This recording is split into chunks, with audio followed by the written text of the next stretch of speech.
Hello, hello, let's do this. All right, back to it. We're up to, don't need these bookmarks. We're up to the reading section of the fifth one. This one, I take my time and try to learn as much as possible. Yeah, in the past, I kind of used to study these under exam conditions and just found, oh, it's so stressful and I don't learn anything. And then I kind of regretted doing that afterwards. Nowadays, I just try to learn as much as possible. I think that's a better approach. Okay, 啄木鸟 woodpecker. 每年秋季都会为自己储存足够的食物过冬. Yeah, there's an error. That one's obviously wrong, right? 为自己. Maybe it's just 为自己. 这个足够的这个.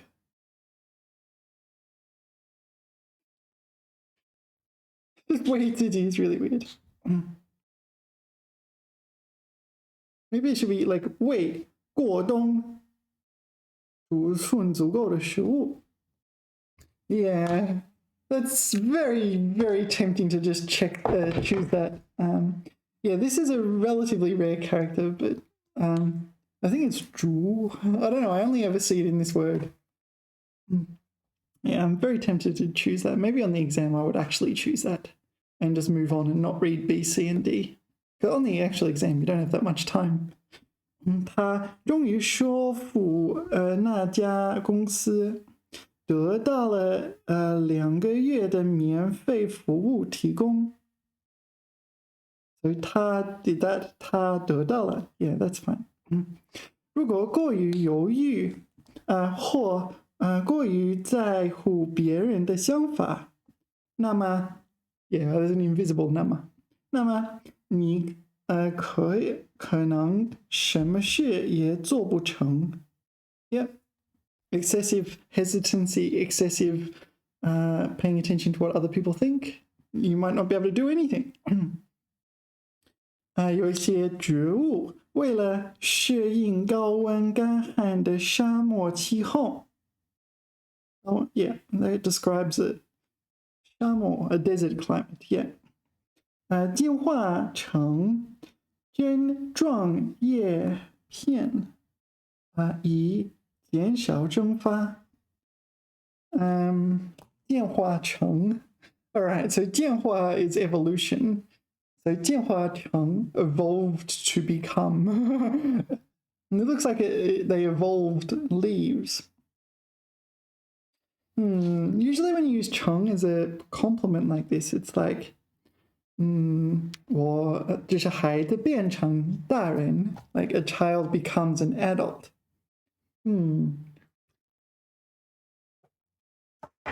进化成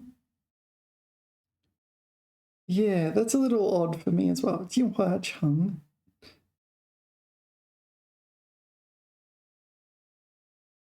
进化成针状叶片. I guess it becomes something with this property. Yeah. Yeah, all right. It's A. 为自己 Why would you do that? 为自己 I don't know. It's a very strange error to make. 为自己Yeah. 为过冬为过冬past the winter. 为过冬 and then do that. Yeah, surely that's the error. Okay. 这部剧的网络点击量已经达到了10亿。这部剧 is 部 the measure word for 剧。的网络点击量 like web clicks, the number of web clicks 已经达到了这个 so that's fine. The only issue may be the 部 is 部 a measure word for 剧 I think it is. I think it's correct. 孩子们在雪地里嬉笑玩闹，嬉笑玩闹。I guess it's play happily. Not so. I don't know this chong.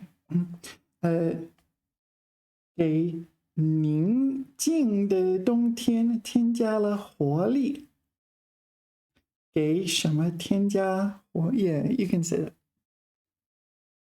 All right. 直到第二天早上，他们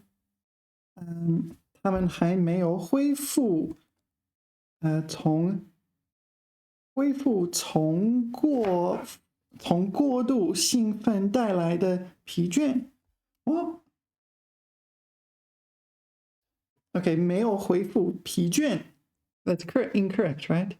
没有恢复疲倦，没有恢复精神。So that's the error. 没有恢复疲倦。You haven't recovered your lethargy. Yeah, I'm confident 没有恢复。This is just an attributive, so I don't even know what it means. 从过度兴奋带来的，从 A 带来的疲倦。No, maybe that's it correct. Yeah, just 恢复疲倦。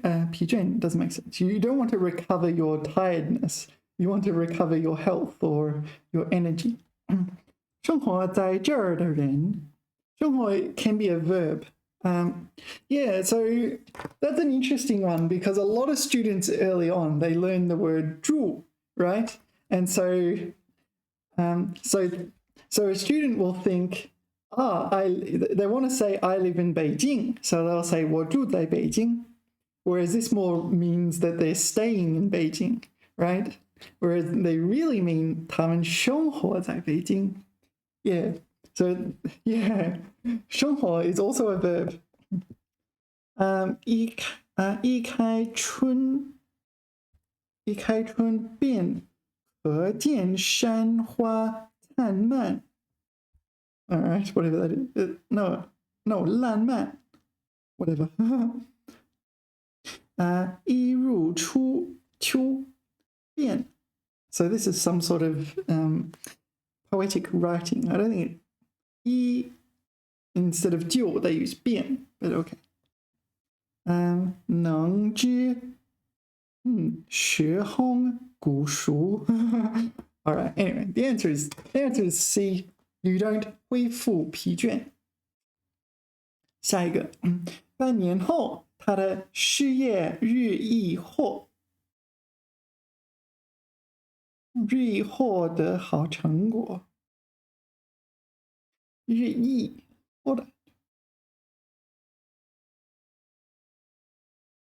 That's really weird. 他的事业 usually means like an important task or a mission or a career or something like that. 他的事业日益 means day by day. 获得好成绩。When you use 日益, you talk about things that accumulate day by day.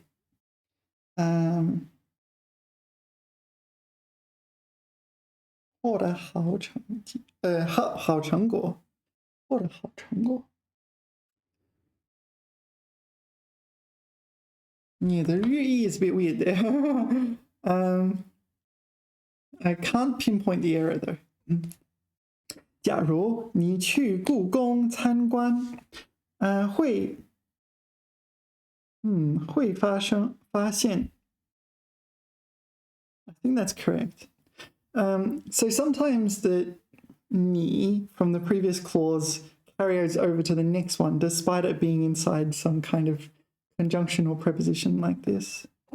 会发现，宫殿里的紫杉家具 ，this is some sort of wood, right? 家具比比皆是 is everywhere. So this is fine. The only possible mistake is the 你。The 你 needs to be the subject for this second clause.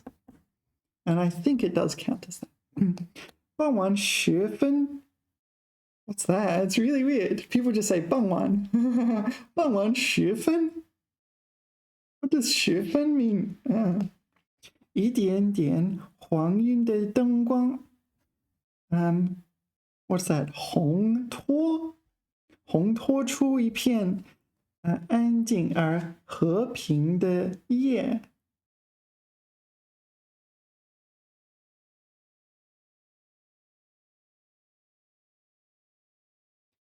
一点点。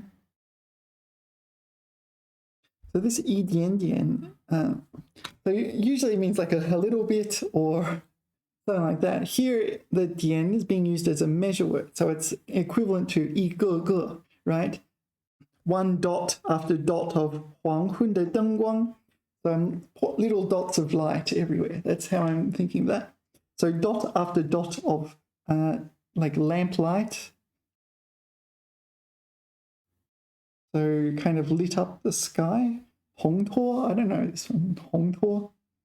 Yeah, that 学分 is a bit weird. 傍晚学分. But the writing was a bit odd. So, at least it seems less modern. So I may give this a pass. I don't think people would write that nowadays, really. 傍晚 maybe. 体谅他人并不难。只要你愿意认真的站在对方的角度和立场看问题，角度和立场。That's weird.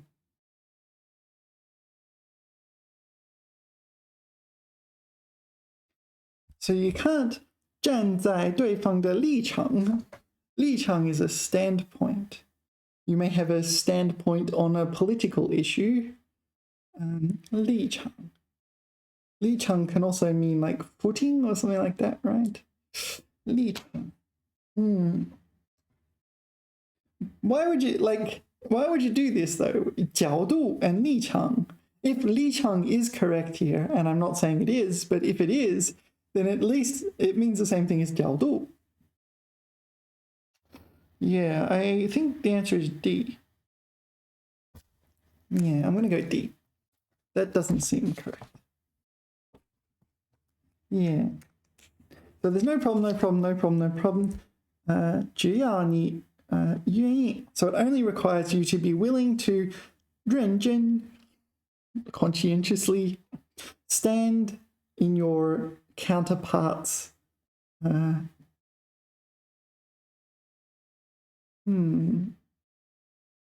角度 is corner or angle or point of view. You can't stand in a 角度, can you? Like a physical corner is, in a corner, physical corner is 角落. 角度 is not something you can stand in, right? 站在对方的角度. Like if I was going to write this, 认真的从对方的角度思考问题，从对方的角度思考问题。I think that makes sense. Or 从对方的角度看问题。You can 看问题， but the 看 doesn't mean literally looking at a problem. It means thinking about it. Yeah, I think that's considered wrong. This is not how I would write, but I can't declare it wrong. Yeah. 下一个，这位神秘嘉宾的出现 ，so this is our subject 出现，将晚会的气氛推向了最高潮 ，so propelled it towards the climax. All right. I mean, yeah, sure. 4月的龙城 so this is our subject 龙城 some city 20多万株紫荆繁花竞放街头巷尾处处街景oh okay here is BB 街市 here is 处处街景 this 街 means all, yeah, or something like that. So everywhere there is scenery. I think this is correct. I see no problems with that. 在交往中与他人形成融洽的人，与他人形成融洽的人际关系是合作学习。What is 合作学习？是合作学习的一条基本原则。合作学习 ，cooperative study. Is there a concept called 合作学习？ I feel like it should be 学习合作 right? 是学习合作的一条基本原则。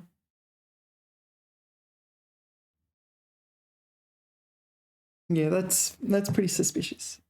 All right, 母亲做的菜的滋味是伴随了她，是男的她，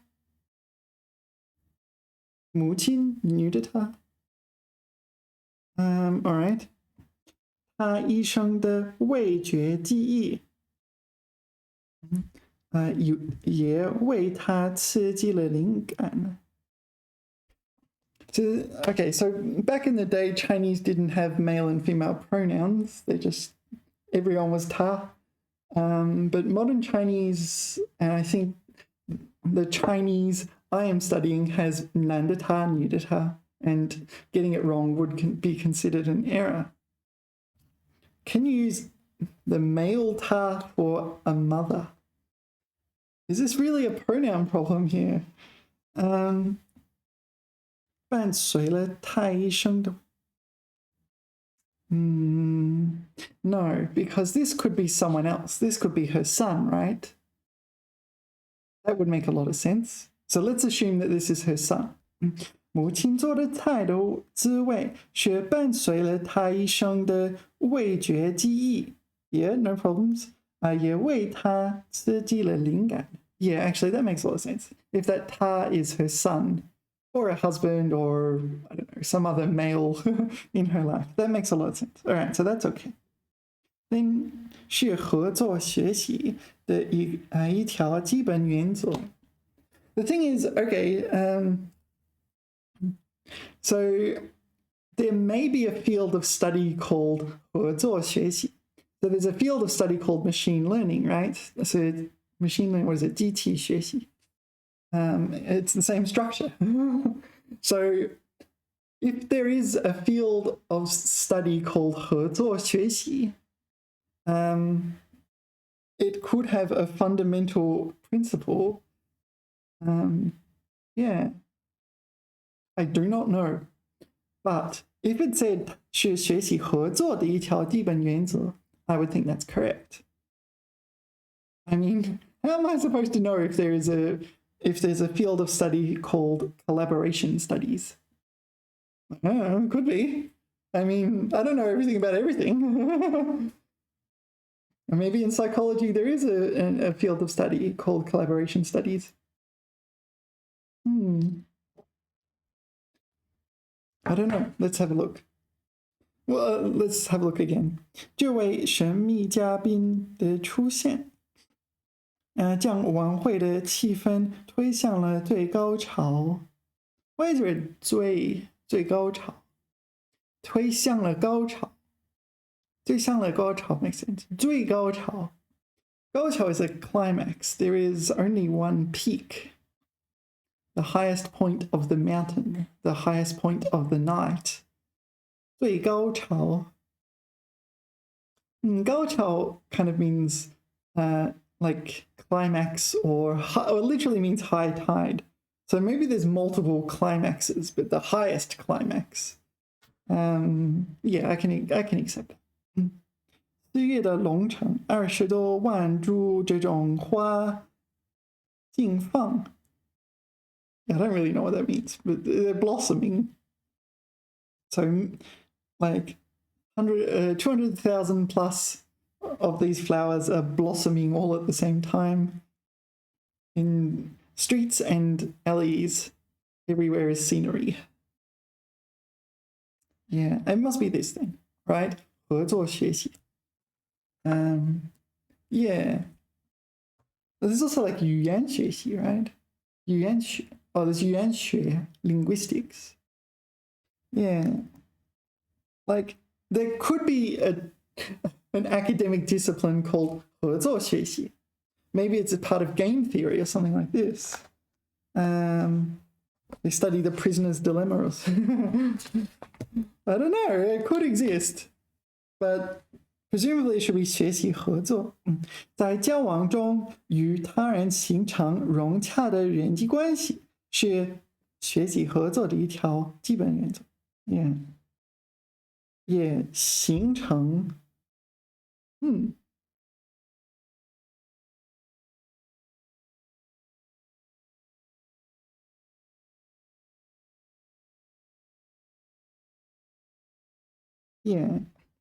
It's form agreeable interpersonal relationships with other people is a fundamental principle of learning to cooperate. But there may be cooperation studies. I don't know. 专注于一件事. So this is solely focus on one matter. 看似简单. 实则是. So presumably 实 here is shorthand for 实际 or 实际情况 or something like that. Like, so if you focus on one aspect of this problem, one aspect, then it seems simple. But in reality, 是对毅力与恒心的考验. 实则是. I haven't encountered that before. It looks simple, but in reality, it's a test of your will and your 恒心. I don't know what 恒心 is. Perseverance or something. 提醒别人往往很容易，但能做到时刻清醒的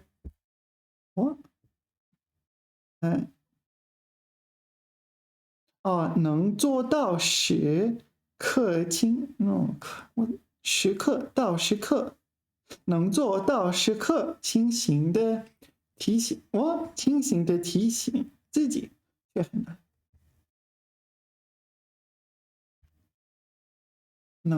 能做到时刻清醒的提醒自己却很难。但这个却很难。We have a 但 and a 却 together. I think that's still considered correct. Anyway, I think that's okay. 唐代长沙窑把书写的文字来装饰陶器、瓷器。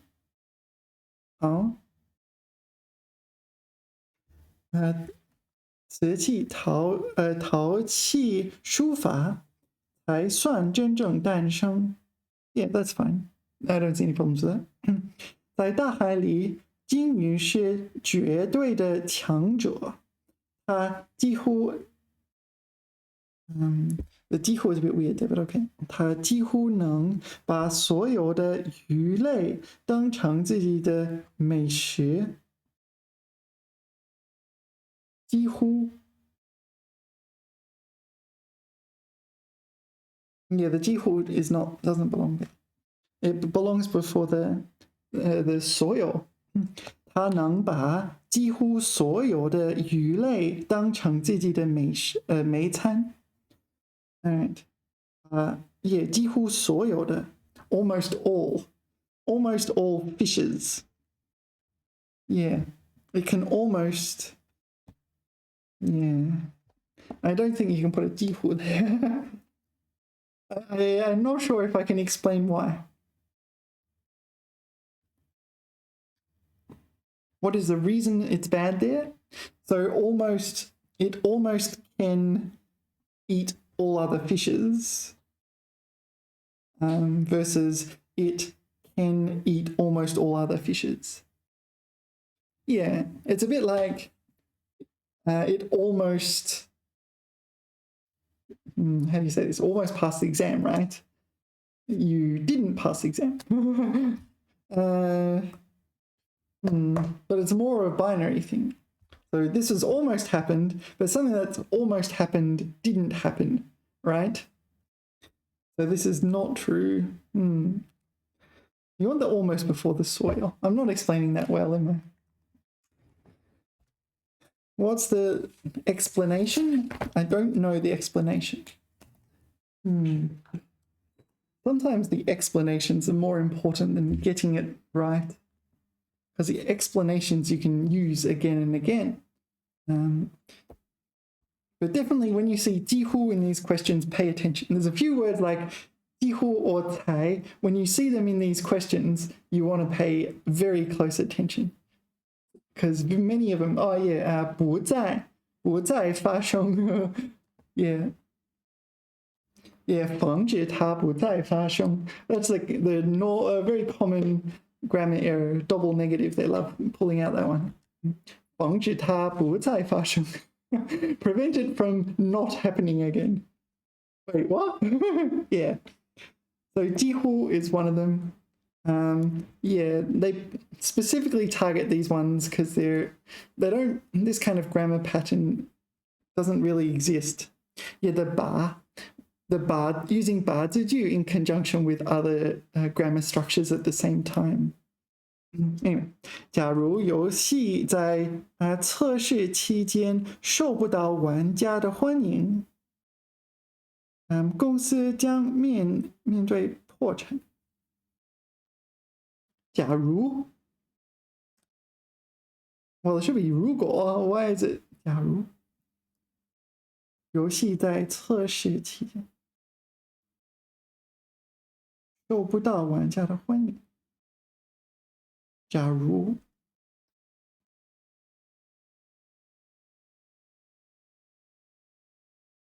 Yeah, it should be 如果 but I'm not sure if it is if it's wrong to the point where it's considered an error, or it's just it would sound better if it's 如果 instead of 假如。你难以相信，他难以相信，这座修建于1200年前的寺庙，竟保存得如此完整。Yeah, that's correct. No problems whatsoever there, right? 近年来，随着科技的发展，无人机 this is our subject 在生活方面的用途 this is our subject actually the usages for 无人机愈加广泛 Yeah, that looks correct to me. So usages in our lives 在生活方面 Yeah, the usages in our lives for unmanned vehicles or drones are getting broader in the last few years as technology has developed. Yeah, it's fine. 无论 Okay, 无论 is another one. When you see this, I got to pay attention. Because they like using these conjunctions as grammar errors. 无论是收藏还是阅读 So these are verbs. But you can have verbs can be interpreted as the act of doing that verb as well. So nouns as well. 无论旧书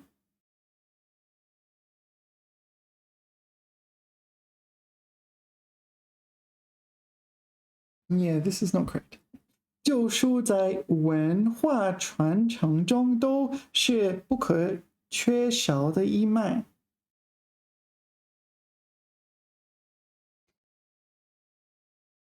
So the problem is we want these actions to be performed to 旧书 Yeah. So maybe you need to put some does in here. 无论是收藏的还是阅读的我被收藏的被阅读的So the only thing I saw suspicious was 假如 and this 无论假如 Yeah, so if the game during its testing period is not received well by the gamers. 收不到 Oh, hold on. 收不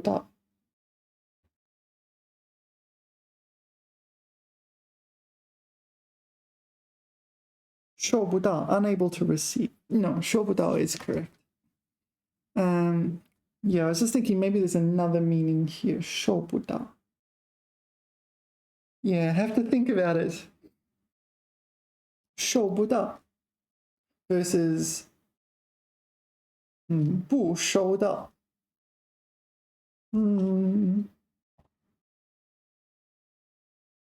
收不到不收到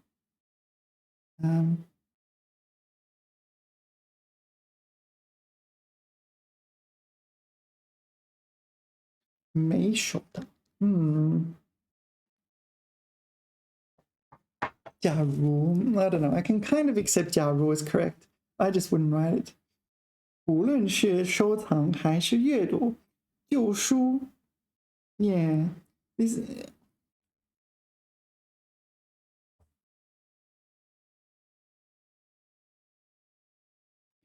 is a noun, and it's hard to pin these together, right? 旧书在文化传承中都是不可缺少的一脉。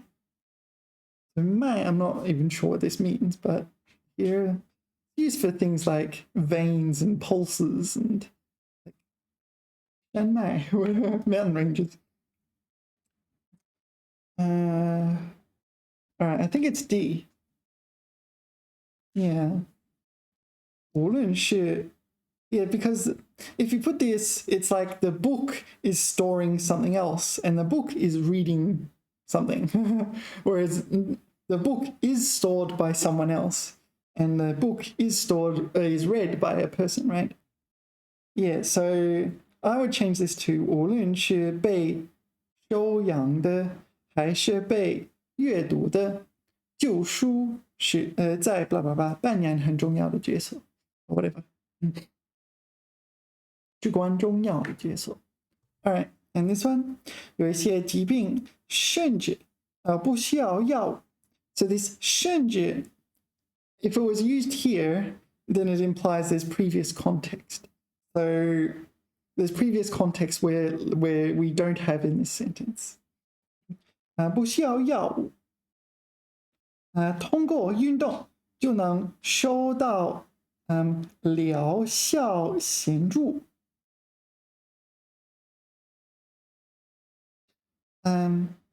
So this is 收到 So 显著 probably would not ever end a sentence. 显著 is an adjective meaning conspicuous. Maybe you could say 很显著. But usually, all right, so in Chinese grammar, if this is 收到 a verb, so you usually put, if you want to use this as an adjective to describe this, it would be 显著的疗效, right? Yeah. This has got to be an error, right? Okay, 下一个手写信 手写信手写 is also a word. 手写 meaning to handwrite or to write with your hand. Yeah, but it's 手写信 Oh no, it is. It's handwriting a letter. To handwrite a letter. 手写信给人带来的温暖与慰藉是如何打印字体都无法替代的。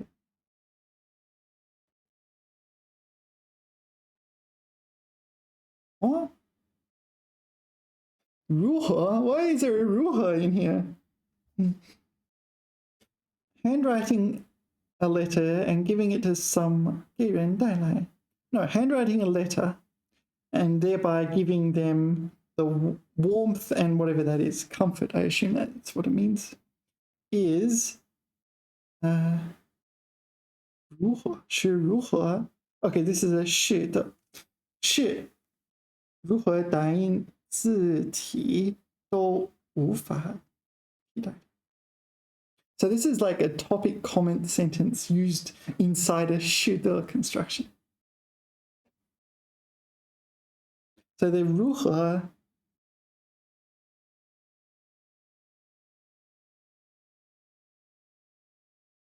So 如何 is more like 无论如何 or something like that. Yeah, the reason it doesn't make sense is because I've just been misreading it this whole time. It's not 如何, it's 任何. Okay, that makes more sense. 任何答应字体都无法替代的. Yeah, so it cannot be replaced by any writing font system, whatever. Oh, okay, it's fine. There's no problems whatsoever. 我在这座曾经长满whatever that is, 荣的城市 some sort of plant, I guess. 里度过了难忘的童年和少年时光，度过时光 ，yeah. 人类将太阳能作为一种能源和动力加以利用。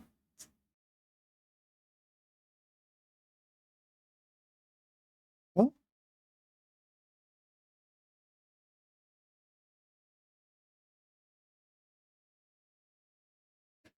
加以 is not really used like that. 加以利用仅有300年的历史。人们将太阳能作为一种能源和动力。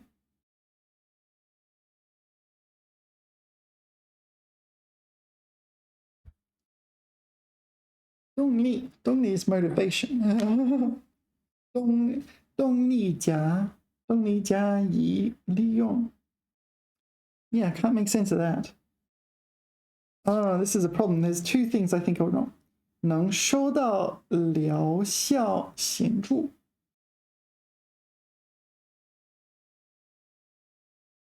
I feel like this should be 收到显著的疗效。You normally don't put adjectives after a noun, right? Unless you use it 很 or something like that.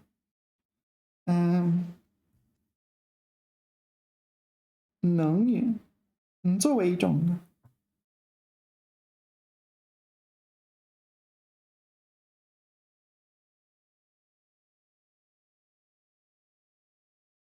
动力 Does 动力 have a meaning I don't know?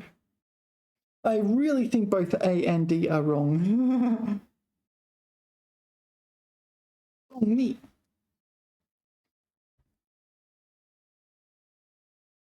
So maybe, can we pass it like this? 动力加以利用。动力加以。人类将太阳能 solar energy 作为一种能源 using solar energy as an energy source 和动力加以利用。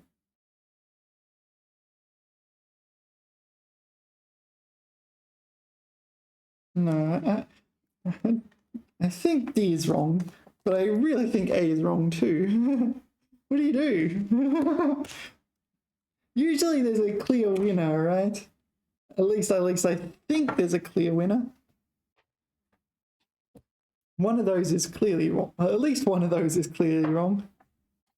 世界自然遗产的评价标准 So these standards 主要包括地质、美学、生态学、过程和生物多样性4项。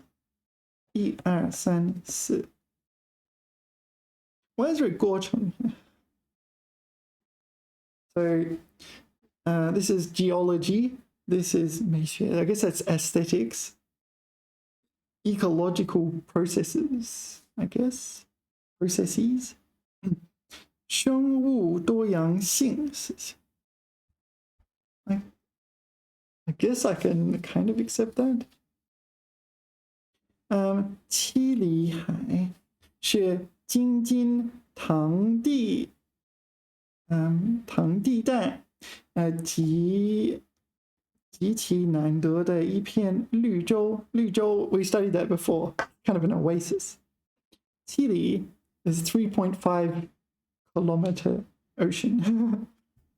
被誉为天津滨海地区既大又美的花园。既大又美的花园。七里海。I haven't been there. I used to live in Tianjin a long time ago. Actually, it wasn't. Oh, yeah. 这部翻译小说，哦，这部翻译小说。The 翻译 here is used as an adjective to describe 小说. Can 翻译 function as an adjective? This translated novel. Guess I'm going to accept it. 虽然以家庭生活为题材，为话题题材 ，theme genre, yeah, this is okay. 却多侧面多维度的展现了那个时代的社会生活。多侧面多维度。Multiple sides, multiple 维度。维度 is like latitude or something like this, right? 想一想 I think it's okay. 在众多的因素中，材料、尺寸、结构和油漆，是影响小提琴音色、音量的三项，1、2、3、4，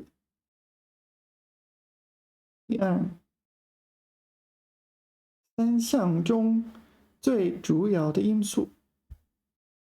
What are the 三项？What are the three？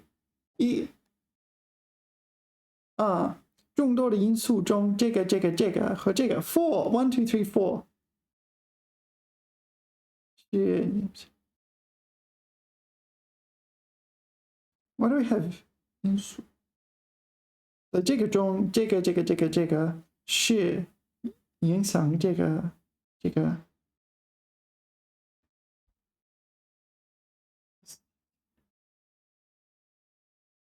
It's got to be the error, right? But 影响小体型因素的三项。Is there some sort of concept? So violin volume has some concept that people know about. Maybe I don't know about. 最主要的因素。Those are 4 of them. 最主要的因素。What does 最主要的？主要 means primary. What's 最主要？ Most primary. That's a bit weird as well. All right. So this one was a bit weird that it was mixing together all these chalk and cheese things. But I think I can accept this. This one, I didn't see anything strange, right?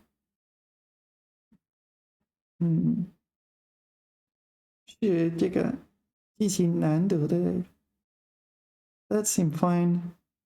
This one had 翻译 as an adjective, which was a bit weird. 翻译 as an adjective.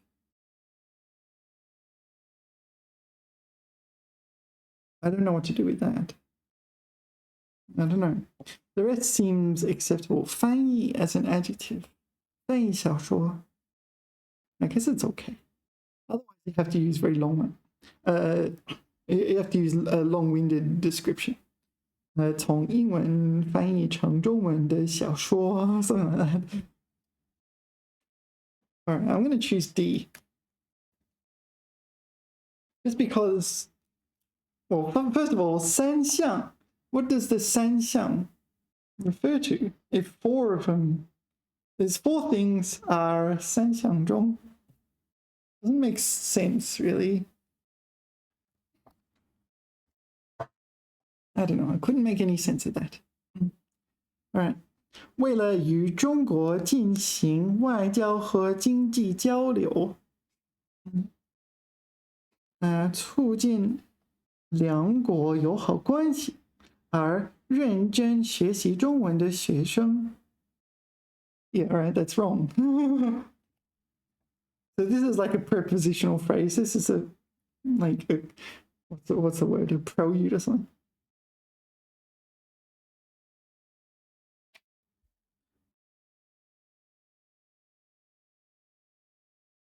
Yeah.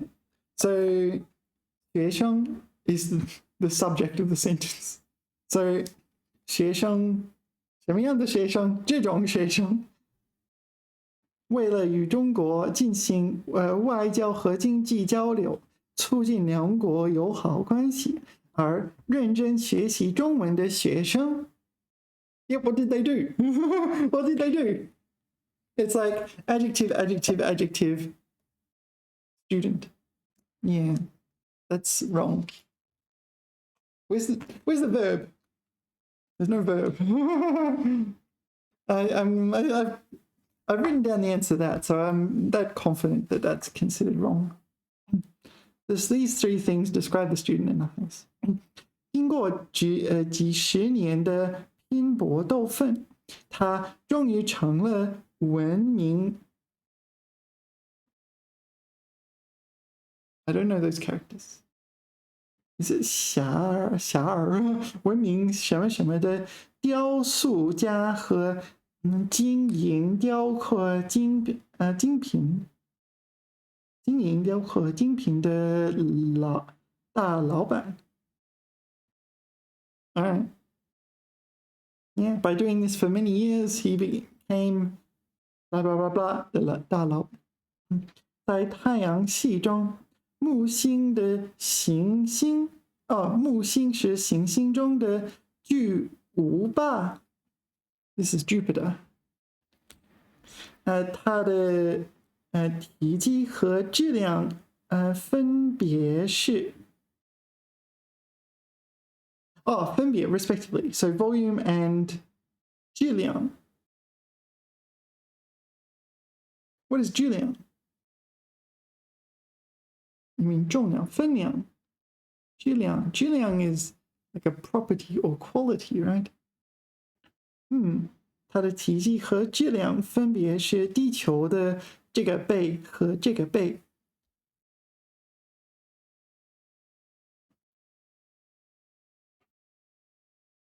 Yeah, why is there 质量 here? Can 质量 mean 它的体积 volume and 质量 Maybe. Why is it not 重量 or why is it not 分量? Why is it 质量? 质量 talks about quality. Like it's quality. You talk about 生活质量, quality of life. Do you think it's just a typo? Maybe they meant to write 分量 or 重量. What else could it be? Maybe in physics, 质量 can mean mass. Yeah, maybe this is a term used in physics, mass, rather than weight. Yeah, that's plausible. I had to think about that. 由于猴和猴同音. This is a monkey. This is the surname. 人们便通过创造猴子骑在马背上的年画剪纸等艺术作品. Okay, so the whole bunch of different art. 寄托马上封侯. Okay, 封侯 here is used for like feudal lords. 马上封侯的美好愿望. Yeah. Anyway, the error is A. There's just no verb. What are the students doing? In fact, the 学生 yeah, so where's 学习中文的学生 study Chinese students, Chinese language students. You can study the people. No, the 学习中文的学生 I've never really thought about that before. Do you understand what I mean? There's two 学习中文的学生学习中文的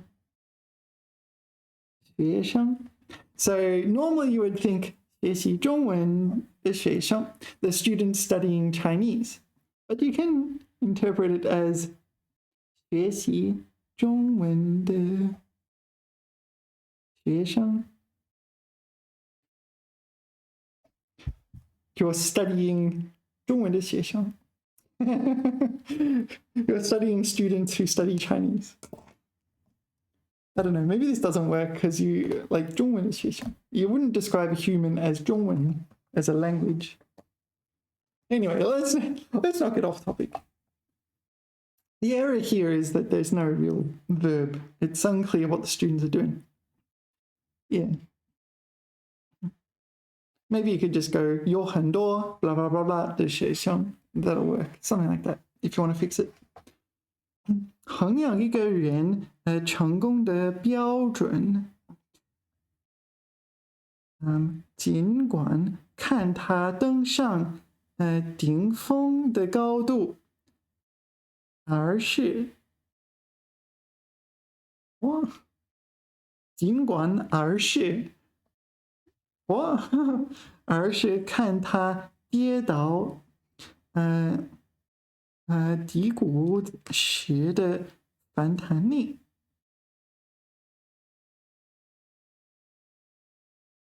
So 今晚 should just be bullshit.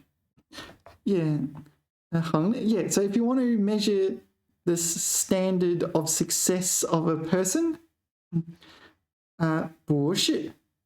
不是看他登上也 don't look at the highest mountain they've climbed, the height of the mountain they've climbed. Look at the lowest valleys they've gotten out of, something like that.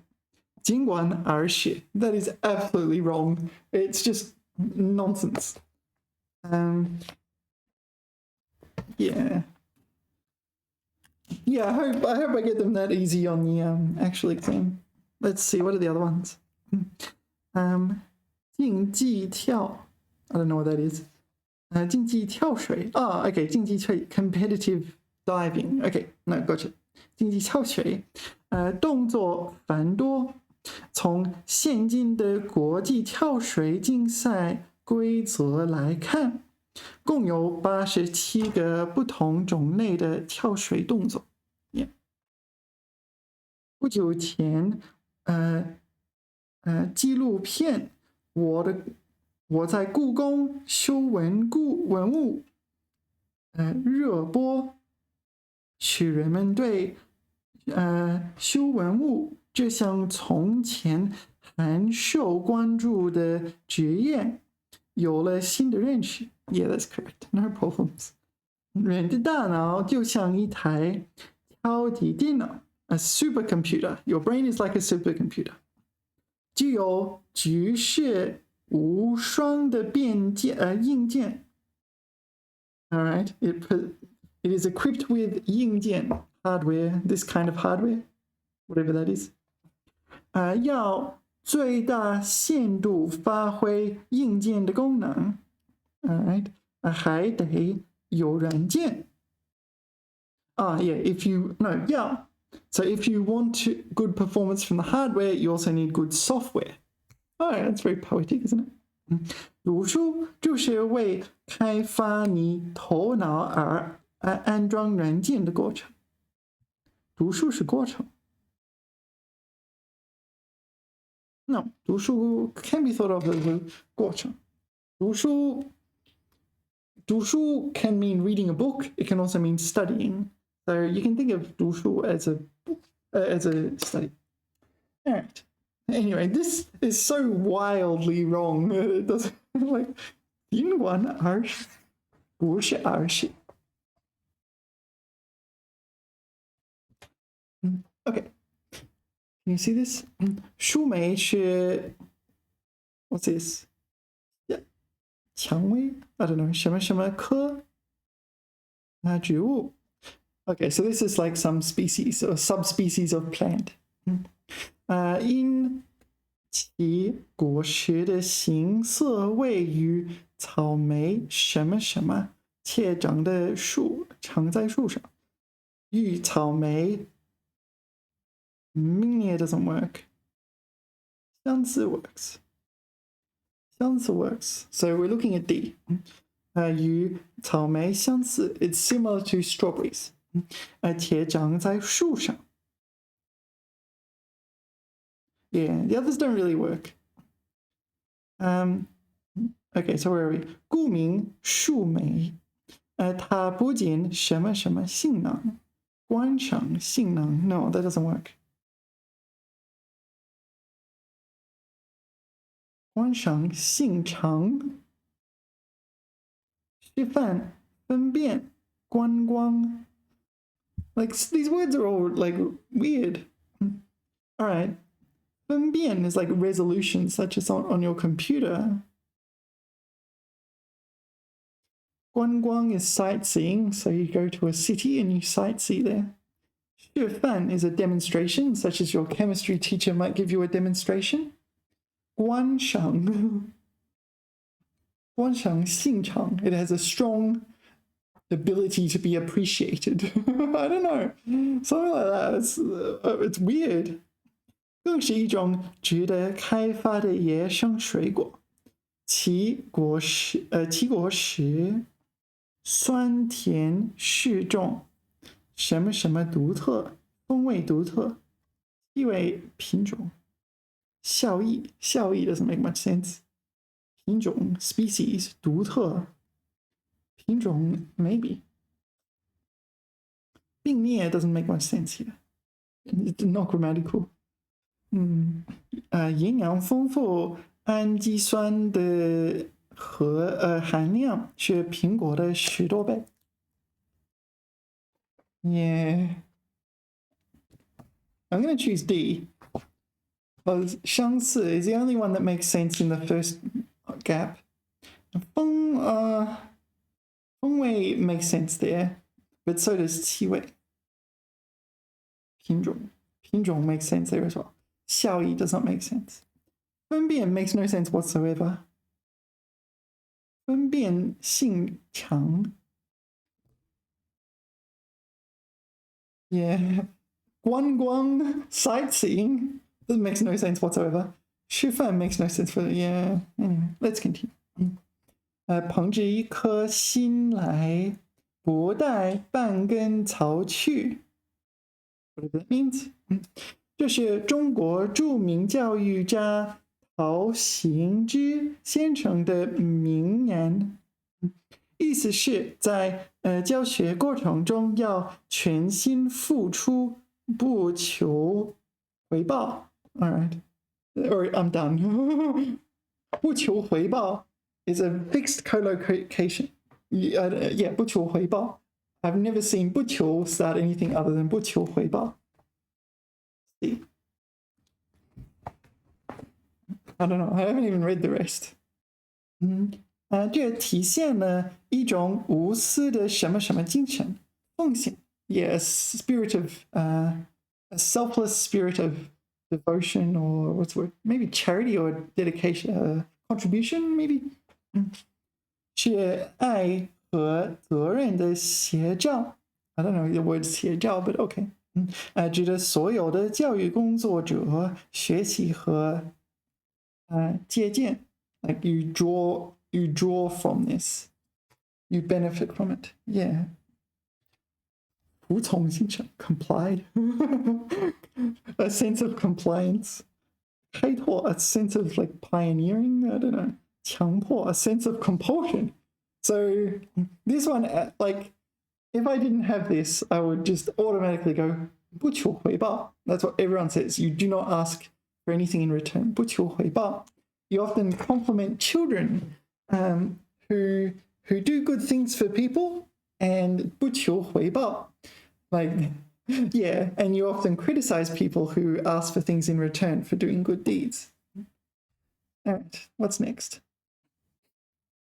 如今，人们越来越习惯使用二维码。二维码既可以是什么什么信息，也可以是网络连接。So 文本信息。So 文本信息 is like written information. 框架口头 and 摘要 make no sense whatsoever. So it must be C then, right? 也可以是网络链接无形键盘输入。Yeah, 无形键盘输入 meaning input. 操作 operation. 打击 it does mean to kind of fight, but in the context of a keyboard, 打击 would mean to type. 协助 makes no sense. 协助 means to assist, usually by someone's side assisting. Maybe one of your employees is by your side helping you input things into Microsoft Excel or something like that. 只需要摄像头对准它扫一扫。或是点击图片直接识别 recognize. So it's recognizing the 二维码. So you know 二维码, right? QR code. There'll be one on the back of the book somewhere. Yeah, 那就是二维码. They're everywhere nowadays. Yeah, definitely C. For the first blank, I think you can do it from the first blank alone. 框架 is framework. 框架信息 framework information. It doesn't make sense. What does it mean for a QR code to be framework information? I don't know, nothing. 口头信息 word of mouth information? No, it's going to be digital. It can't be word of mouth information, like oral information. 摘要 is an abstract in the sense of an academic paper. You would put a 摘要. Yeah, it makes no sense whatsoever. You have an abstract. It's basically a short summary, a TLDR in modern language of a paper. All right, so this one was definitely C. 63 was C. I didn't write it down. C. Yeah, but I think you can get this one just from the first gap alone. Yeah. The first blank alone. 那时候凌晨，一对熊猫姐妹花在成都大熊猫什么什么基地出生。姐妹花 I don't know, maybe the 花 is just to make it sound cute.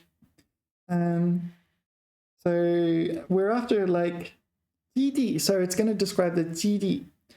繁殖基地 It could be 繁殖培养 Not 安置 安置 is like you locate. The thing is, this is not a normal context, right? We're breeding pandas, so it doesn't come up much in everyday life. So maybe I'll skip this one, but 繁殖 makes sense. So they're giving birth in a breeding base. Kind of makes sense. 在专家和饲养员的共同努力下，北京奥运会吉祥 Yeah, it's 吉祥 This one. Done. Yeah.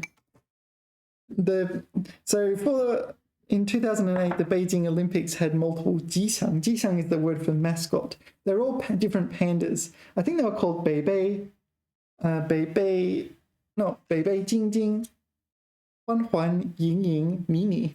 Yeah, it was 北京欢迎你 No, 明年 or is it? Something like that. Yeah, so 吉祥 is the correct one. Yeah. 晶晶 is the name of a panda. Well, no, it's the name of a mascot for the Beijing Olympics. The 圆形大熊猫毛毛 大熊猫毛毛 Yeah. Anyway, if you know this word alone, you already can just choose that answer. Yeah. 顺利什么什么下产下. So 产 here means to give birth. Alright, so 产下一对雌性双胞胎胸毛宝宝. Yeah, gave birth to female twins. Alright. 大子体重. What is this? Is this like very carefully? Or is that the name of a panda? Oh yeah, maybe that's the name of the two pandas. 大子and 小子. 大子 or 大仔. Oh yeah, 大仔. Okay, 大仔体重129克，小仔体重145克。目前母女各项身体状况良好。Yeah. Anyway, you can get it just from this one alone, but 繁殖 refers to reproduction in the sense of like in the animal kingdom. So you often talk about it on farms and things like this. So if you want to reproduce your lambs or something like that. The problem is this, the name of this place could be anything really. I mean, maybe they took the pandas to breed at a swimming pool because they were like, wow, the pandas are breeding. Well, I don't know. If they were breeding at a swimming pool, then that's fantastic too. Not a normal place, but maybe like, I don't know. Wait, lots of C's. You don't get to control when pandas reproduce. Here it's kind of a lot of trouble to get them to reproduce. All right. 比起快节奏的现代舞曲乐，锻炼时什么什么古典音乐，不能，可能什么什么 ，OK， 可能更有助于提升锻炼效果。So we need a kind of the classical music. So 播放 works, playing classical music. The others don't make sense. Right, so the others, I think we're already done here as well, right? It's D. I haven't even looked at the rest of the paragraph. It's D. 演奏 is a word that you can use with classical music, but it means to give a musical recital. So you would be playing classical music. Unfortunately, when you're doing your workout, 锻炼时, you can't, I don't know, you're on the treadmill and playing the violin at the, well, maybe that's possible. Anyway, let's not go too far down the rabbit hole. So A is out because normally people do not give musical recitals while working out. Although maybe some, like drums, are pretty energetic, right? But do you have classical drums? Anyway, 标记 meaning to make a note or a mark or a sign or like maybe you would 标记 on your exam. You'd make a mark. Oh, I must remember this word. I will 标记 it. 我标记出它这个词汇很重要。我以后会学习它。合成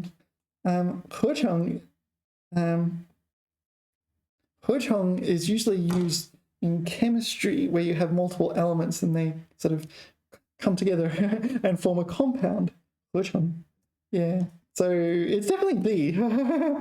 合成. Maybe it's used more broader here, but the grammar just doesn't make sense. If you were going to use 合成, you would have the elements that are combined before the 合成. So it's D. Anyway, let's continue reading. So when we're working out, we're listening to classical music to get better results. 因为它可以降低人体压力激素，人体压力激素提至纯的水平。So sorry, what's that in English? Human stress hormone, skin cortisol or something. I don't know. 水平，让人身体放松 relax. Yeah. 喜悦，镇静。镇静 is kind of means calm, but usually it's cool in the sense of maintaining your cool in an argument or something like that. 保持镇静 or in an emergency, you keep your cool. 放松 you're kind of relaxed and loose, not stressed. So 降低这个让人 yeah, so if you lower your levels of this stress hormone, 让人身体放松 you can be relaxed. Yeah, 振奋 no, it's the opposite. And 喜悦 you're not going to get kind of joy from it. So again, it must be D. The first gap it must be D. The second gap must be D. Yeah. Okay. 欢快的音乐可以提高锻炼速度、强度和什么什么度、持久度。The length, your ability to persevere with your workout.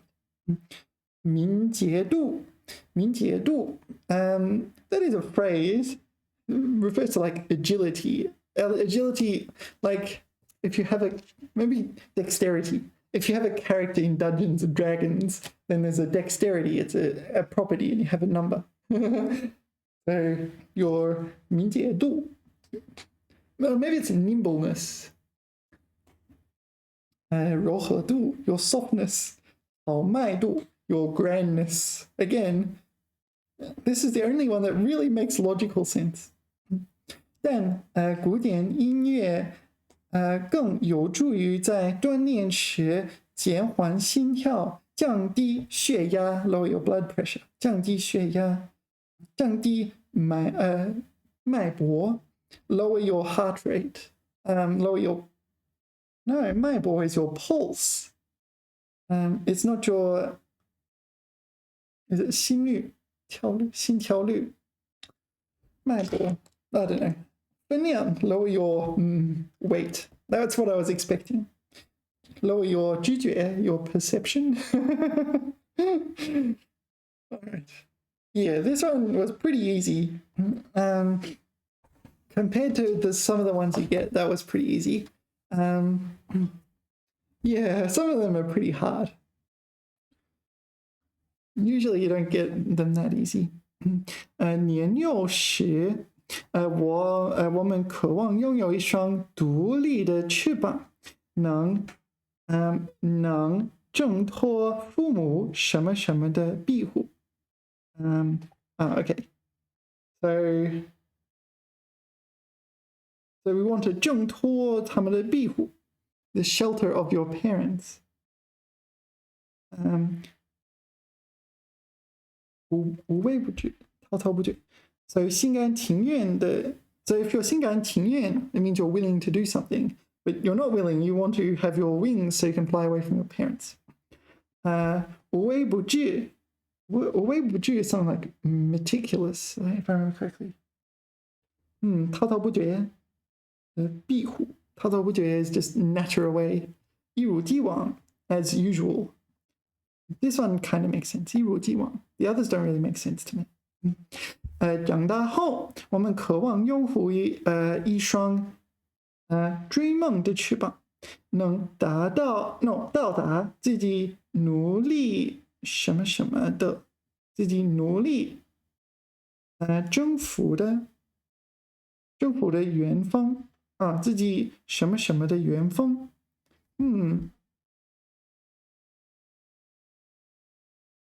So Pandang makes sense.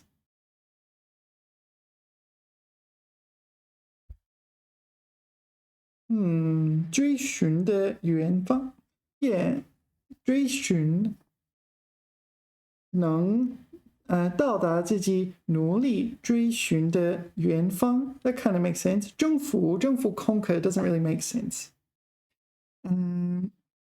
So A is out. it really kind of flexible on that one. 攀登靠拢 How long is something like encroach, is it? If I remember correctly? How long? 苦痛时我们渴望拥有一双超越的翅膀，让自己飞过疼痛，飞过绝望，也突起迟疑。No, they're both wrong. 绝望 makes sense. 沮丧 is kind of similar.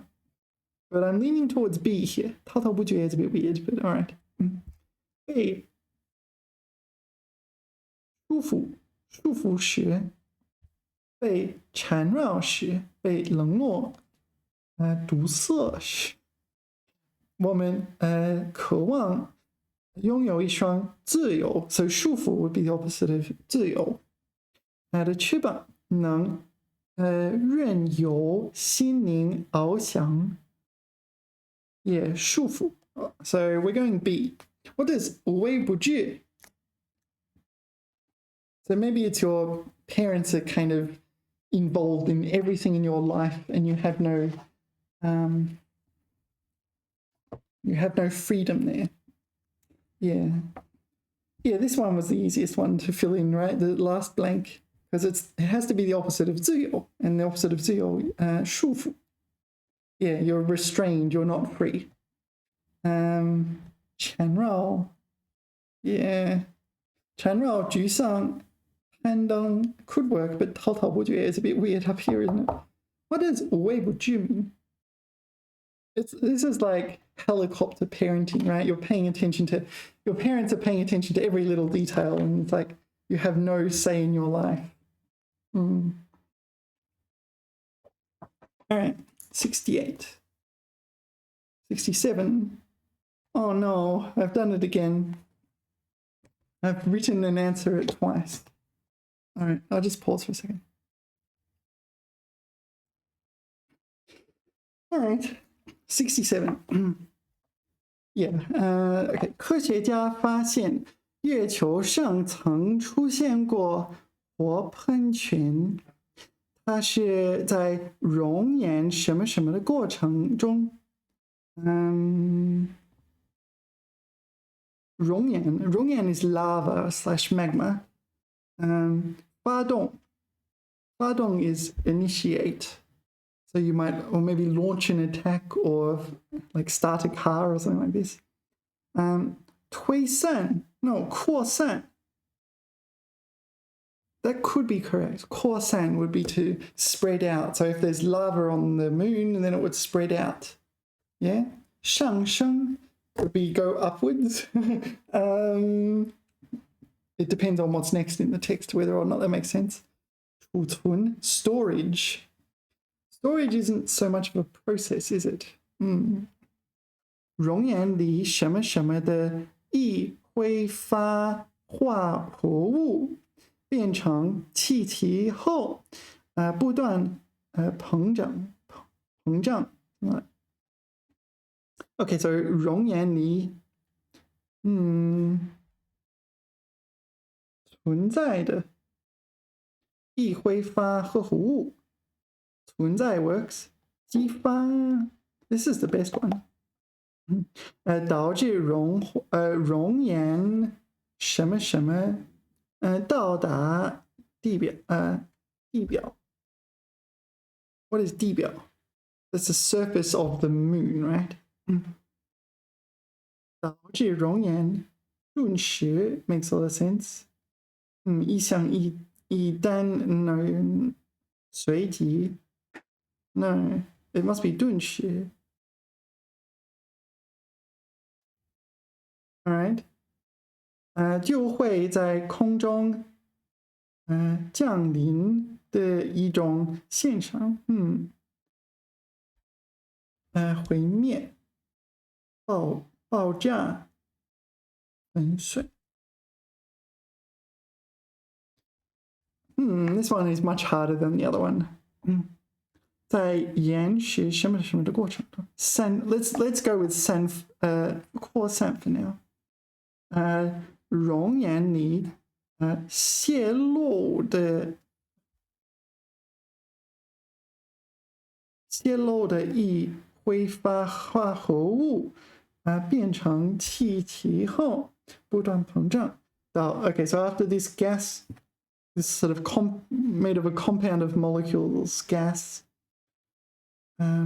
after it is expanded 导致熔岩顿时到达地表。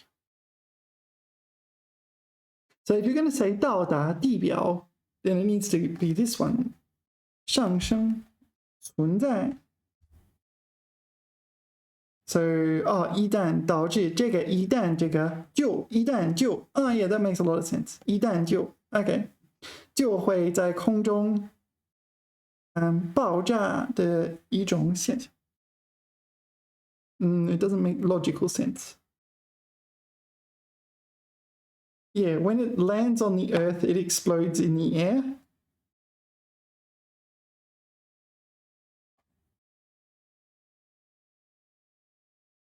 Yeah, 降临着纯粹 is a good one for that. 储存的过程中激发的这个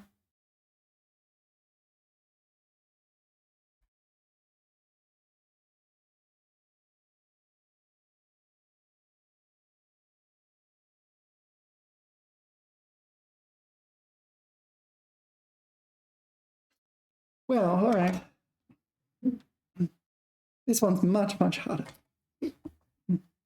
发动 So I think 发动 is out. 发动 So let's get rid of A. 一项 is also out. Yeah. 停止 Yeah. What is this? It's 毁灭 Yeah, I don't think any of those are good. So A is gone. We have B, C, D. So B, I think 降临 is a bit weird. 在空中降临的一种现象。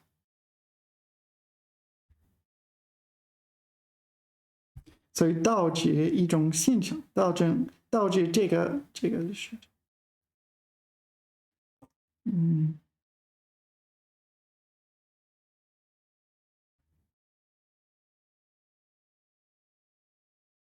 Yeah, I don't know. Maybe it is C.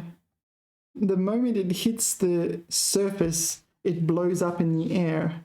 It doesn't make logical sense, but it certainly makes grammatical sense. Yeah, 扩散. 扩散 is correct. Yeah, 泄漏. 泄漏 is like leak. Usually you leak information or something like that. A pipe can leak as well. Yeah, I think 泄漏 is out. 降临 is also a bit weird. So what about D? 储存 is not really a 过程。激发熔岩泥激发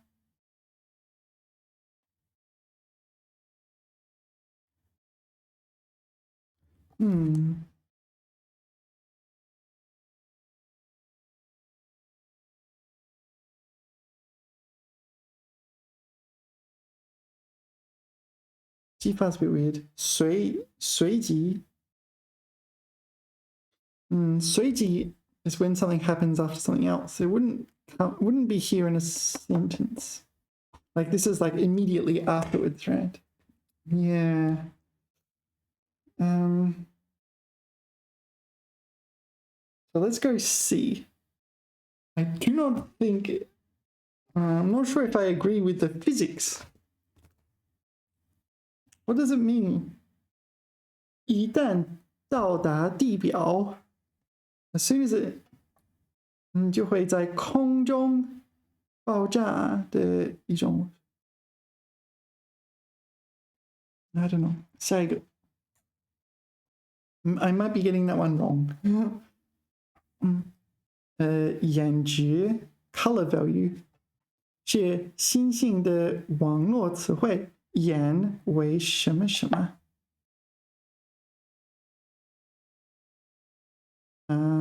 ？Maybe 容貌。So 阵容 lineup maybe 神态气质 describes something a person has 值则值数值颜值是表示人漂亮程度 all right yeah this is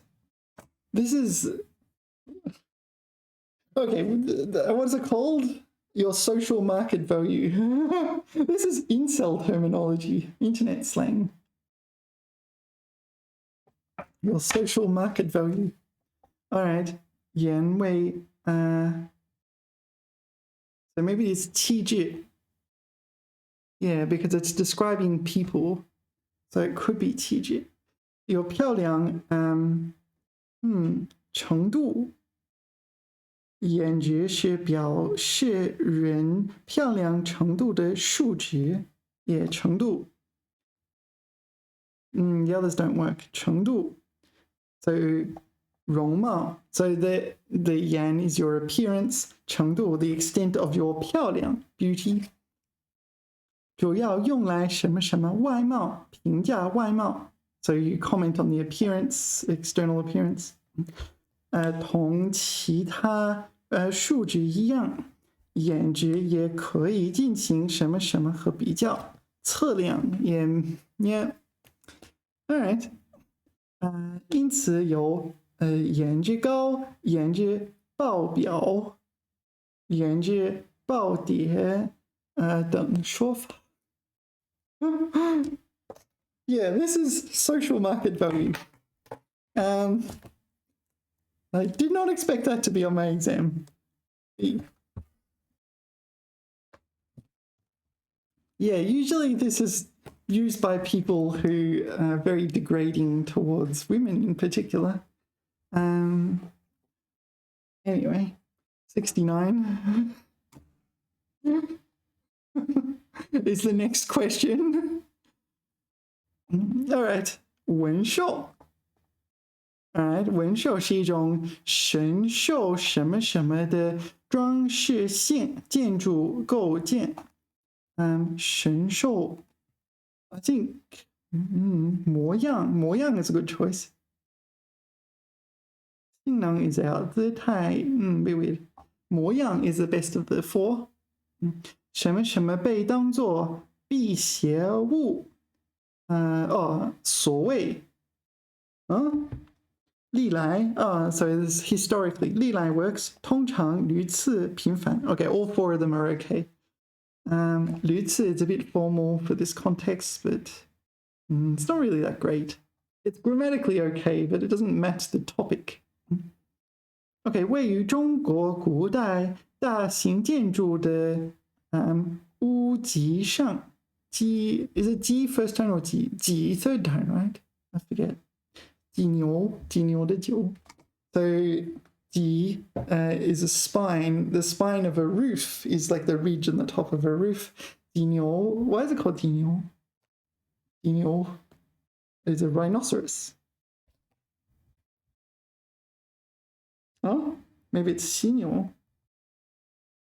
maybe it's a different character then 犀牛 so is it 背脊 yeah 背脊 and the G is third time all right so it's 犀牛 sorry I got the rhinoceros one wrong I'm like rhinoceros that doesn't make sense so 屋脊 is like the spine of your roof your 背脊 is the spine of your back yeah what are we doing here 屋脊上建筑电宇屋顶上的纹绣 is it like gargoyle 其形状大小和数目多少代表殿宇什么什么的高低威信 makes a lot of sense the like influence authority or the awe of the palace 等级 works 范畴 and 场所 don't make sense so if you have a high grade you get lots of gargoyles, or if you have a high, or if you're awe-inspiring. 性能 is out though, so it must be this one then, is it? 范畴代表电语范畴的高低。Alright, I have to think more about this. 纹绣装饰大大丰富了古代建筑的屋顶。所谓丰富屋顶。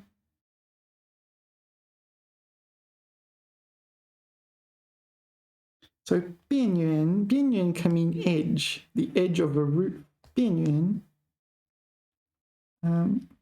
So 丰富名誉 doesn't make sense. 轮廓 the outline of a roof. Oh, that could make sense. If you're looking at a roof from a distance, you see an outline, and if there's gargoyles on there, you'll see gargoyles in the outline. So that can make sense. 灵魂 makes no sense. Okay, A is out. 灵魂 is not.屋顶灵魂. No, A is back in. 灵魂 meaning soul, the soul of a roof. If you think a roof has a soul, then you can say that. A soul, if you think it's an important thing. 范畴 does not look appropriate. Yeah. Okay, so this is, I think it's a gargoyle. 纹绣是一种神兽姿态。造型 maybe 造型 let's try 造型。造型的装饰线，建筑构件，通常被当做这个位于这个其形状大小和数目多少代表电语等级的高低。Correct? So I can accept all three of those. What about the last one? Oh, 轮廓. Yeah, I think I can accept that. I certainly do not think that's a good choice. The soul of a roof. I don't know. Humans have souls. A book can have a soul. Maybe. 范畴 seems really weird. I don't think I can accept that. 屡次 is a bit weird. 场所 is out. 性能 is out. Yeah. Let's go B. Yeah, that one was trickier. Some of them it's like the first gap there is only one option and you just read that and like, yeah, I'm done. And the other ones are harder. It's an 80-20 principle, right? 每年冬季乌尤尼盐 What's that character? 烧这个地方都会被雨水注满什么什么一个浅湖OK 形成一个浅湖 That makes sense. That's the only one that makes sense. 而到了夏季湖水干涸 Is it 河 second tone or first, third, fourth tone? 干涸 干涸 I don't know.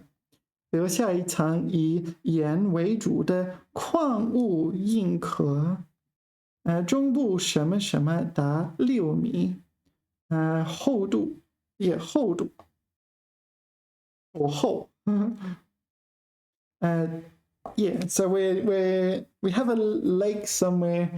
It rains, it leaves all the salt behind, and the thickness can be 6 meters.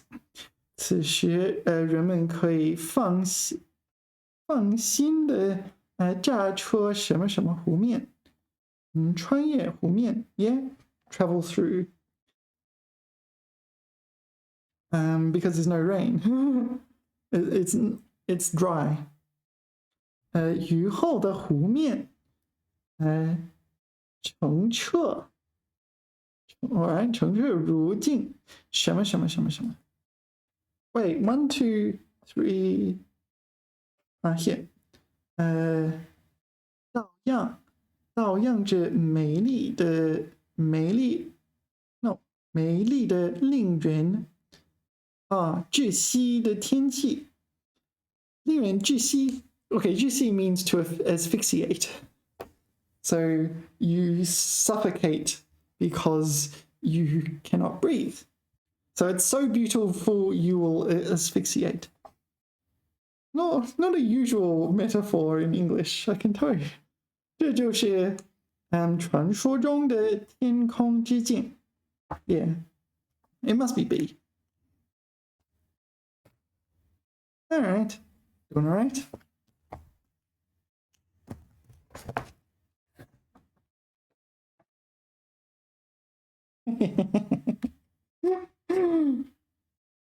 你干嘛呀？你的成绩不够好。哎呦，淘气的孩子，我反复的告诉你。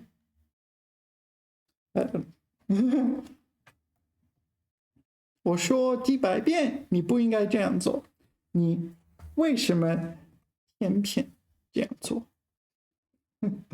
人的大脑有个特性，对习惯了的东西常常视而不见或听而不闻。Okay, so things we're familiar with or we're accustomed to, we will not even realize they exist. Yeah, that's quite true, isn't it? Like things like your tongue or something, you don't like realize you have a tongue until right now, and now you're thinking, oh wait, I have a tongue. 例如，住在铁路旁边的人，一开始会被火车声吵得睡不着觉，习惯后也能睡得很香。Yeah, if you live near a train station. All right, so we're starting a sentence. 什么什么无法注意到。Okay, so it needs to be a person. 这个人孩子还有一个不良后果。No， 是责骂孩子。Sorry， 关键是每一次被批评时，注意力都是游离的。说的有些，就是因为我们大脑的资源有限，所以我们的大脑无法注意到所有进入的讯息。Yeah, okay, the first gap is E. Yeah, we get more information than we can process. So we have to ignore some of it at least. 所以他会依照已有的经验，什么什么什么什么冒号，一般来说 ，OK， 是优先处理的顺序。Yeah，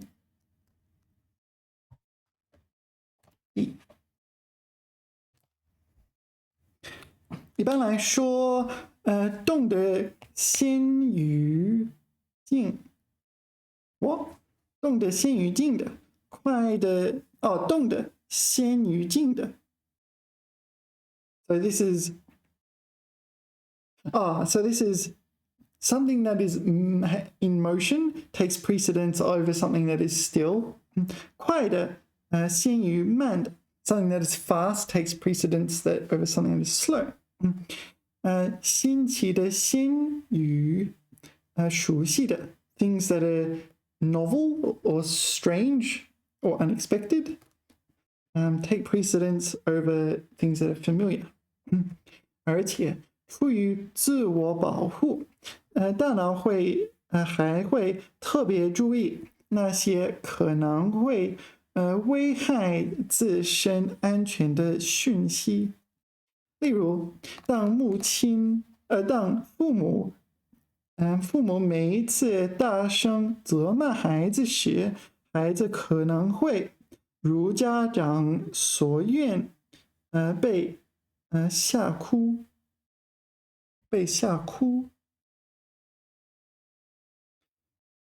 So you're crying and so it's 如家长所愿 so everything according to the 家长。不过次数一多不过次数一多，他们次数一多，他们 So 次数 is the frequency or the number of times you're like criticizing your children. 责骂 scolding your children like this. So I'm expecting a 就他们的习惯了，他们就一多他们就习惯了，一多就习惯。So if you do it, as soon as you do it too much, they'll just get used to it and become desensitized. 责骂孩子还有一个不良后果，根本没在听。关键是要找出孩子犯错的原因。What's the other one? See， 每一次被批评的时，注意力都是有理的，根本So it's C。OK， 责骂时，孩子一紧张，大脑会自动转入逃生生智。这时，孩子所有注意力都放在如何逃过一劫上，父母也就白费唇舌了。什么？责骂孩子还有一个不良后果。冒号，模仿是孩子的天性。你大声吼他，他将来也会大声吼别人。Yeah, that's A, and I've only got B left, so hopefully that fits in there. 管教孩子，关键是要找出孩子犯错的原因，从源头根除。孩子不听话时，父母不妨蹲下身来，从孩子的角度思考他们固执己见的原因，等真正理解了他们内心的感受，也许就不会那么生气了。Yeah, that's the thing when you criticize people, especially if you criticize them all the time, like parents do. Yeah, you just get desensitized. It's like, and then you kind of like realize, it really doesn't matter what you do, you're just going to get criticized. So you just do whatever you want. Like constant criticism. Why do people do that? I really do not want to be around people like that.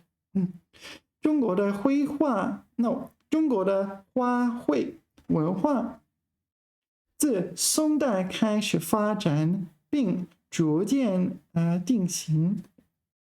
比如花中四君子的OK 前身岁寒三友松竹梅。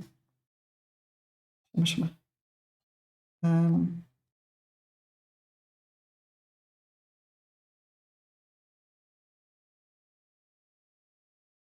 并是在宋代形成的组合。Yeah, it's A.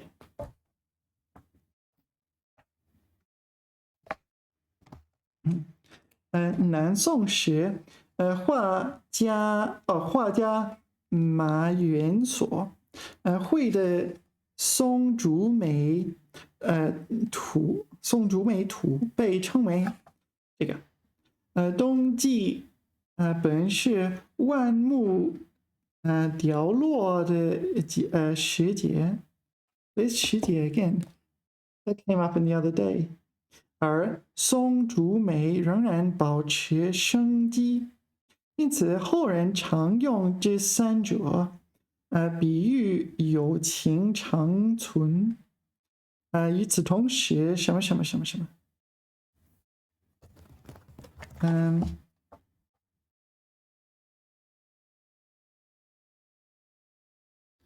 也将这四种花，we don't have 4 types of flowers, we only have 3. 与此同时，兰花在宋代也开始大受文人赞赏。所以兰花到了元代，兰花 is here. All right. So I guess we have to change the topic to 兰花。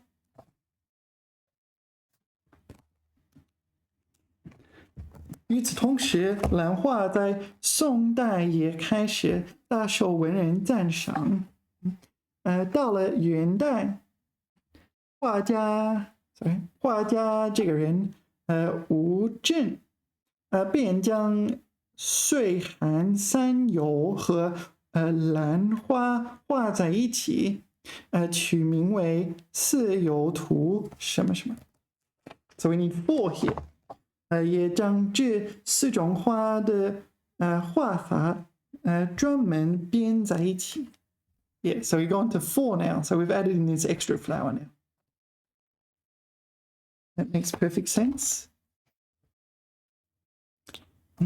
明代万历年间 ，all right，徽州一位书商对前代画作进行编辑，出了一本名为梅竹兰菊四谱的画册，以菊花代替了四友中的松树。而这位书商的好友特意在书前提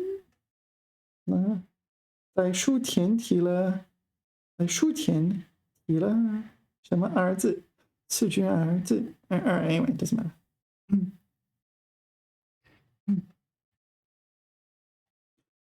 画中四君子的概念由此形成。到了清代，著名的绘画鉴赏图谱兼教科书节子园画谱中什么什么什么什么。So in that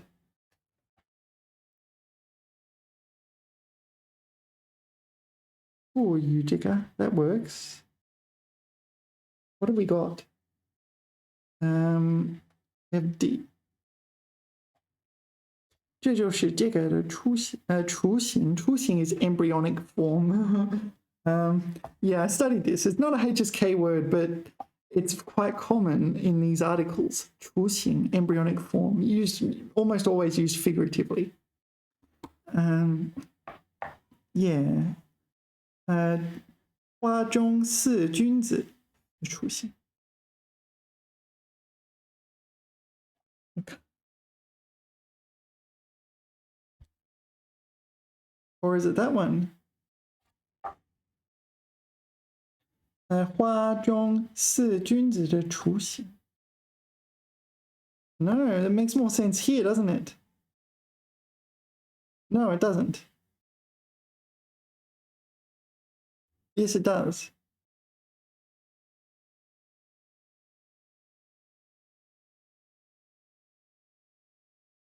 Yes, it does. So D makes more sense back at 78.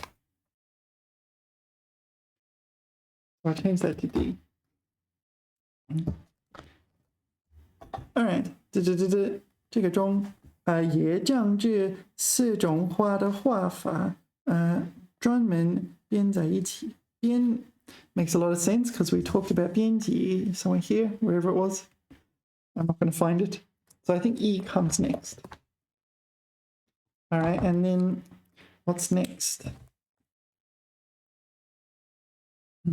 在古代文人心中，OK，梅花迎寒而开，又美丽脱俗，是坚韧不拔人格的象征。兰花多生于幽僻之处，色淡清香，是谦谦君子的象征。竹子在冬天仍挺拔独立，是不同流俗的高雅之势象征。Sorry， 菊花在秋季白花凋谢时，凋谢 meaning to wither. Is that a HSK word? I don't know. It's definitely worth learning. 才绽开 right? 绽放什么 What have I got left? B. 不与他花朵争奇斗艳。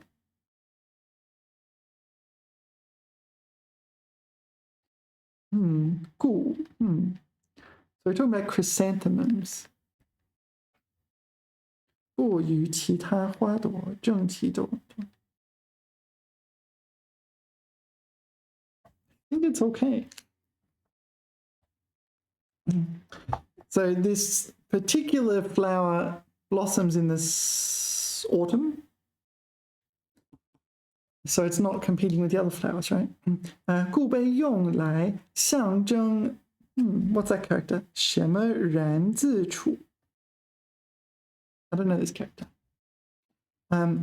傲然 No, 傲然 is it 傲然不决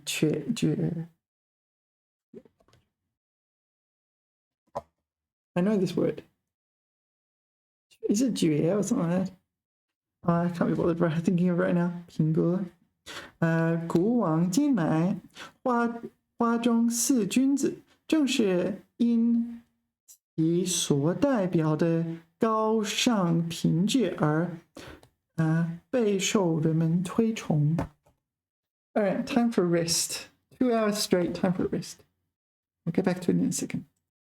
All right, back to it. What are we doing? Yeah, this takes a bit of effort to read aloud. All right, don't get tired. Actually, if I put the air conditioner on, it's a bit cooler in here. And that gives me a bit more oomph. 饭后喝酸奶有助于消化，是大多数人所认可的养生常识之一。Is it not true? 然而，这个说法到底有没有科学依据吗？依据呢 ？No, you can't add a ma there. It's got to be no, because it's 有没有。酸奶中大约1/3的乳糖都会被乳酸菌分解并产生一些乳糖酶。So this is like milk sugar enzymes, something like that. 因此，即使乳糖不耐受的人 ，lactose intolerant, I guess, 也可以安心的饮用酸奶。Yeah, in Chinese we drink yogurt. In English you eat yogurt. 饮用喝酸奶。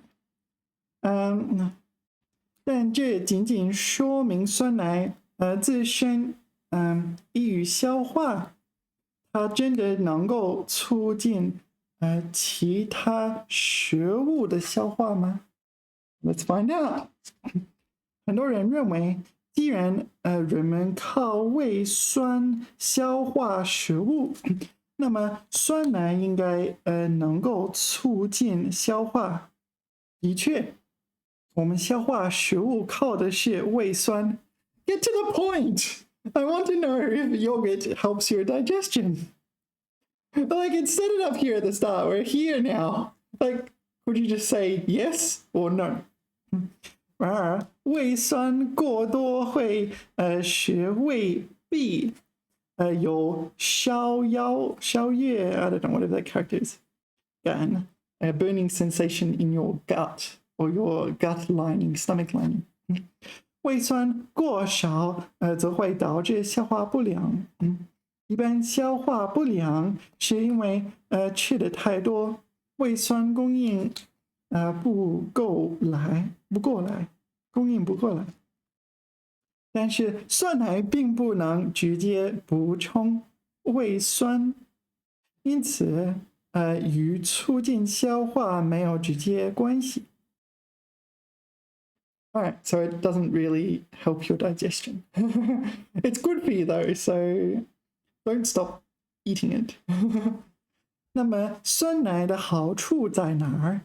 酸奶中含有大量活性乳酸菌，在经过了胃液和各种消化酶的折磨后，仍然会有一部分活菌抵达肠道。虽然乳酸菌在肠道内仅能存活几个小时到几天，但它们在这段时间内仍然能够发挥一定的功效，帮助恢复肠道内的正常均匀，实现有益菌和有害菌的动态平衡。Yeah, so it's good for gut, your gut biome and maintaining balance. Maintaining balance being good and bad bacteria. 在这个意义上，酸奶可以说是间接的帮助了肠胃消耗，但并非直接作用于刚刚吃下去的食物上。So it helps your gut and your intestines, but it's not going to help you digest the food you just ate seconds ago. 总的来说，酸奶对人体是有益的，但它并不是治疗消耗不良的特效药。要想消化系统健康，还是要避免暴饮暴食，多吃富含膳食纤维的食物。在这个基础上，每天再来一杯酸奶，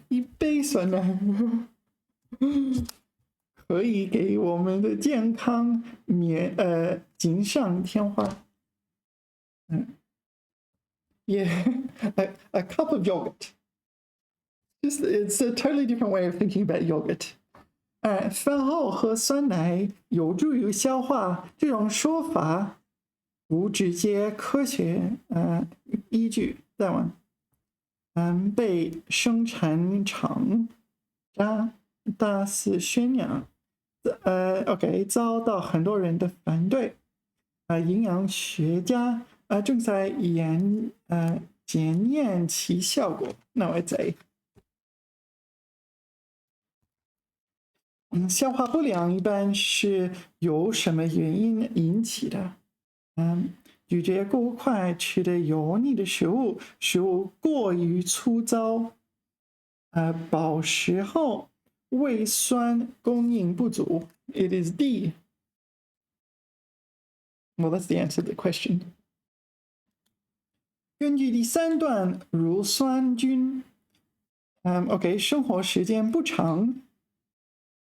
It's kind of true. 存活。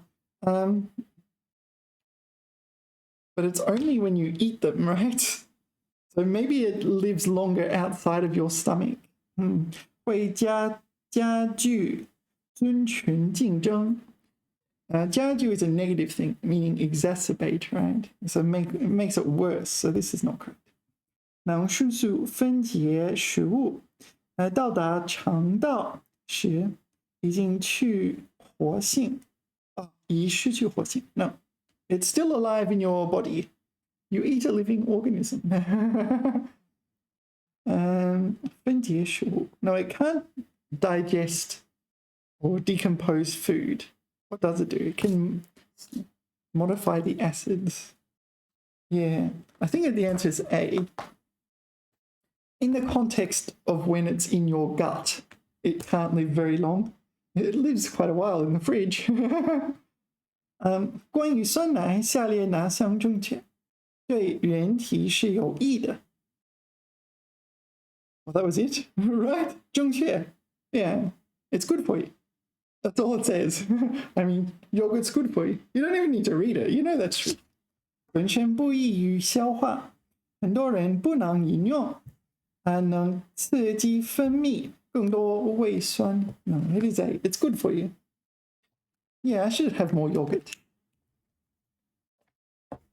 That is, I've seen this. This is like a building on stilts. So it floods and the flood water goes underneath, right? Let's see what we're actually talking about. 环形屋是黎族的一种传统居住房屋 the roof. Okay, a ship-shaped roof. Right. 和苗族的吊脚楼，云南is this I forget is it 傣族 or something 的竹楼一样，它也是典型的少数民族传统建筑。Alright, so we're just talking about in general ethnic buildings. 从外形上看，船形屋像一艘倒扣着的船 ，so capsized boat. 黎族人民根据自然地理气候条件及技术水平，因地质意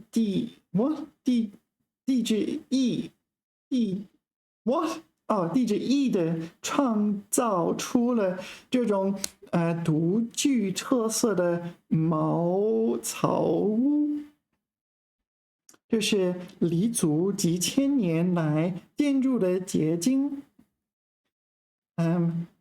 渔村简单，却十分讲究，融入了黎族人高超的建筑智慧。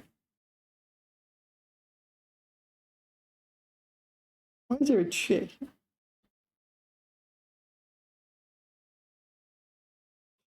So it's simple, but it exhibits their intelligence. All right, despite it being simple. 白茶村是海南船形屋保存最为完整的自然村落之一。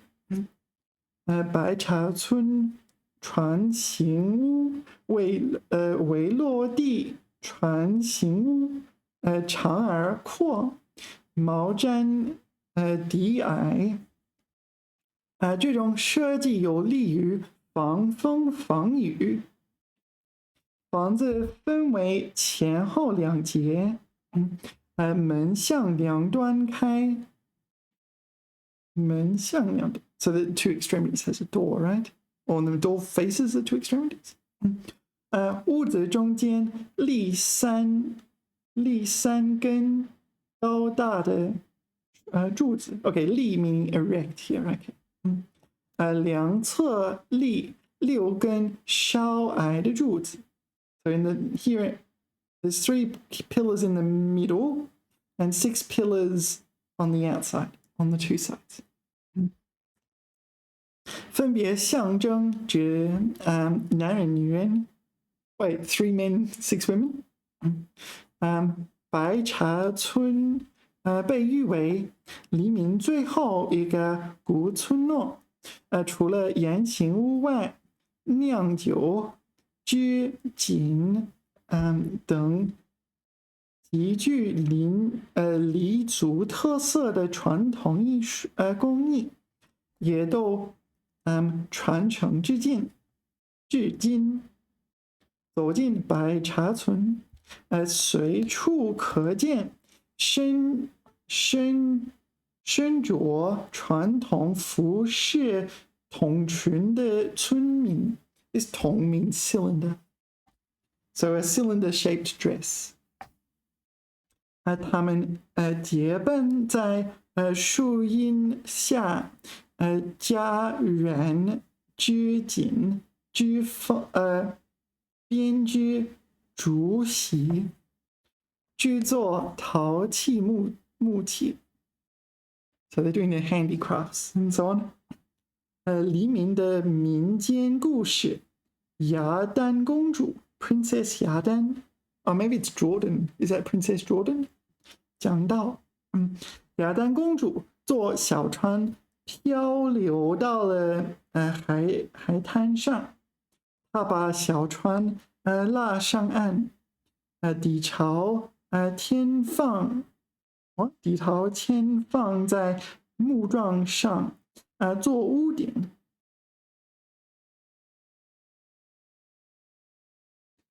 又割来茅草遮住四周，这就是船形屋的原始形态。So the boat she pulled up onto the beach. So the bottom of the boat, 朝 facing 天 the sky, 放 So she turned the boat over. That's a fancy way of saying she turned the boat over. 在木桩上做屋顶 So the wood of the boat became the roof. Alright. 我们根据越绝书记地传中水行而山处以船为车I have no idea what that character is. Like 疾 or something. 以疾为马往如飘风去则难从的记载。再观察今天船形屋的形态，可以推测出黎族先民当年远征渡海迁移的历史。So they were kind of sailors or navigators or something. 海南岛丰富的海洋文化不仅可以通过历代海上丝绸之路交通站得到证实。So this is the Maritime Silk Road. So the Silk Road, the concept itself is just a concept, right? There's no actual road. It's a trade route. And so the Maritime Silk Road is like an extension of that concept. 在深山老林的离斋民居中，也可以看到其原生态海洋文化的特征。Alright, so 关于船形屋，下列哪项正确 ？So this is upside down boat roof. 用材简单。That one's correct. 专供渔民居住。依地势而建。模仿了苗族吊脚楼。No, it's A. Definitely A. It's very simple. They did say it was very simple. Here. 取材简单。Yeah, that was pretty easy. 用材简单。白茶村的船形屋，矮小狭窄。Would you describe a roof as? Definitely. It's not ice. Yeah, this one it says di, but it doesn't say 狭窄, right? So it says the opposite. 长而阔。高柱子代表母亲 I think the 高柱子代表男人代表男人 not 母亲 but 男人利于遮风挡雨 Well, it's a roof, right? So like all roofs, yeah, it blocks the wind and rain. 简胜了宋代雕刻工艺 No, it is B. So, yeah. So you just need to see this character. It's a roof. It is actually a roof. And a roof is used for blocking wind and rain. All right. 下一个，为什么白茶村被誉为？OK，黎族最后一个古村落。Why was it？ 长时间与外界隔绝。民族特色文化保存完整，是最古老的民族村庄。Could be this one. 船形屋仍保留着原始功能 functionality. So why is it called that? Is it here somewhere, right?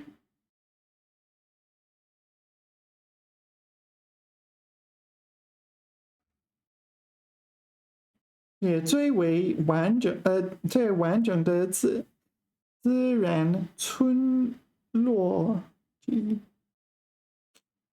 But where did it get the name? Here. 被誉为这个除了船形屋外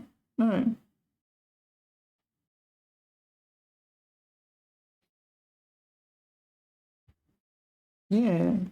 So it's not just the roof. It carries the same like spirit of the village. There's still activities happening there.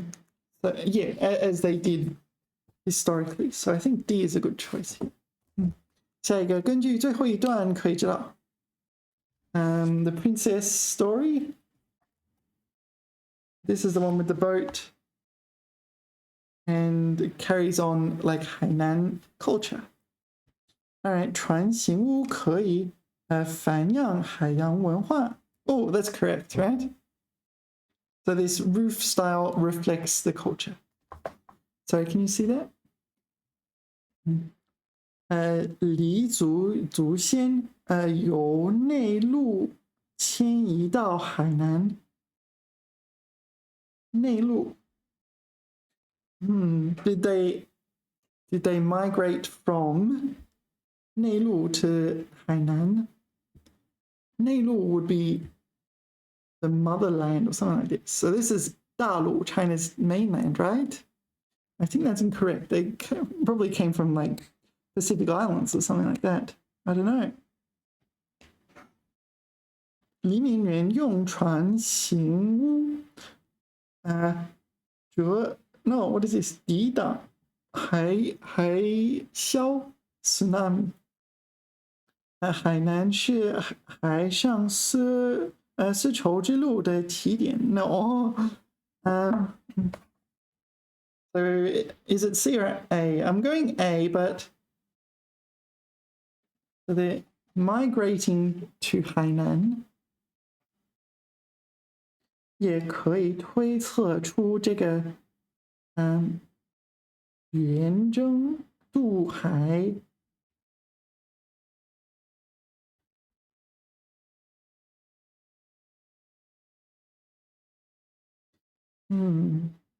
Not sure. But it does reflect Hainan culture.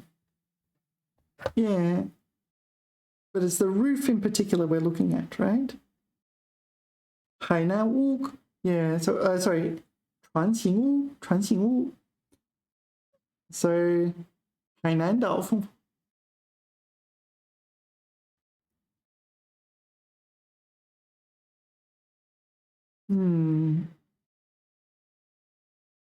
It doesn't say they come from the 内陆. It just doesn't say it, right?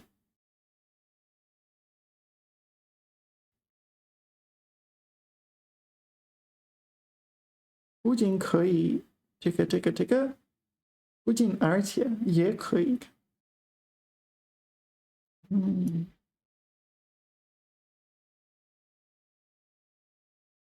think it's implied. Yeah. I'm going to choose, what is it, A. This roof reflects Hainan culture. It's a specific roofing style. An upside down boat. That looks like seeds or something. Some sort of granular matter. 从20世纪90年代中期开始，媒体上就常出现关于航天育种或太空育种的报道。Alright, so we're talking about growing plants in space. 种子上天后会发生什么变化？这些变化又是什么原因引起的？一直是学术界颇具争议的话题。Why is it controversial? Had a good bit of an interesting hook, this article, I think.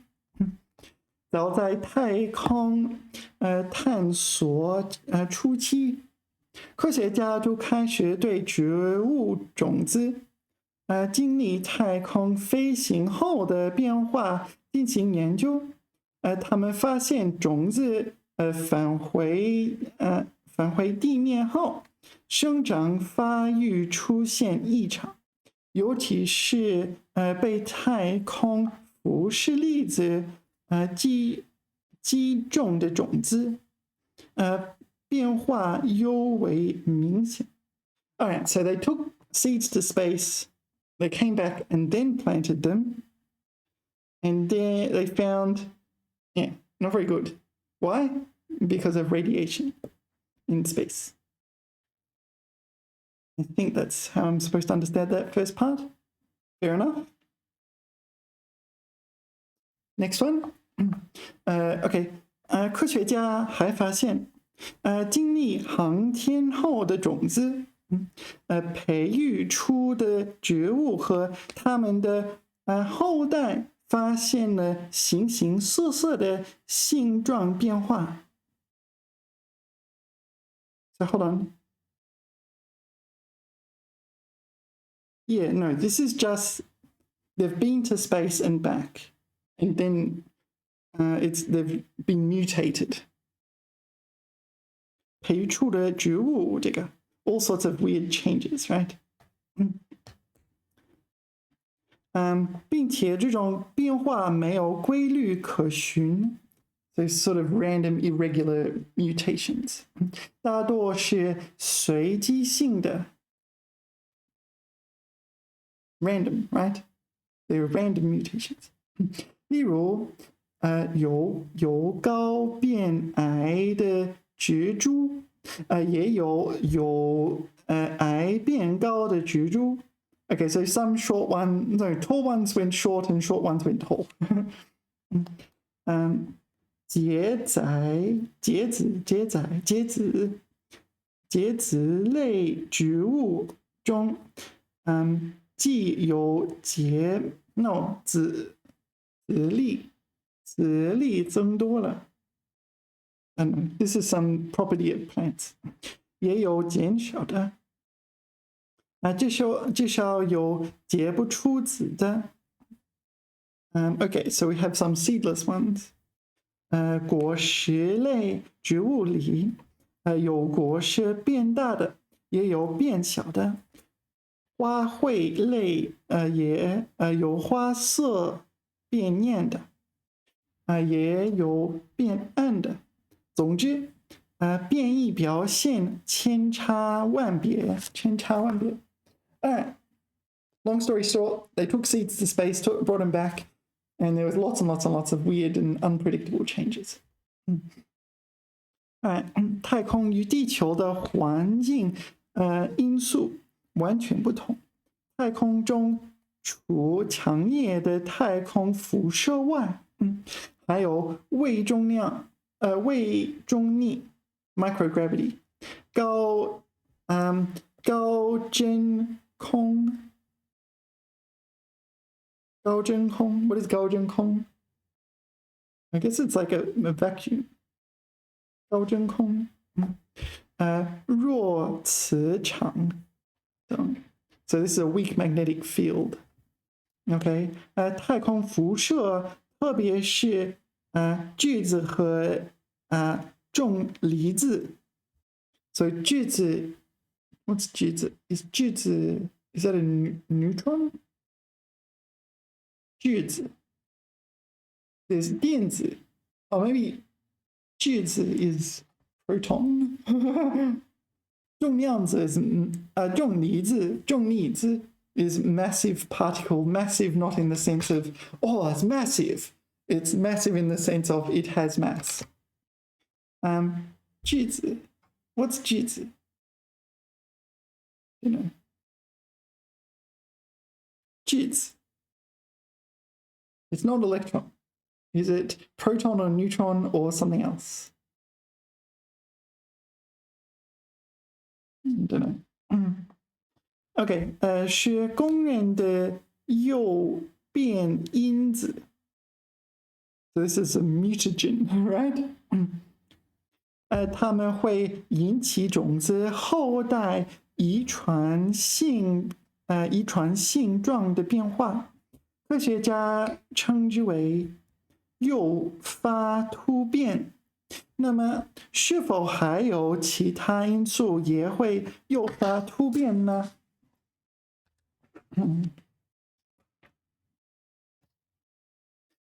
如何更深刻地认识航天育种引起变异的机理 ？What is 机理 ？I don't know what 机理 is. 找出人们可控制的规律来呢 ？All right. 这些正是热衷于研究太空育种的科学家孜孜不倦所要探讨的问题。航天育种专家在进行空间实验的同时，还采用粒子，那个粒子 is particle， 那个离子 is ion， 重离子 so it's heavy ions。Anyway， 采用粒子加速器 the particle accelerator 模拟太空辐射 to mimic the radiation in space， 利用回转器 is that a cyclotron something like that 模拟重力变化 to so simulate the gravity in space. Can you do that? Oh, it's not. It's a centrifuge. All right. Okay. 用零磁空气 ，no magnetic field, right? 零磁空气实验室模拟太空弱地磁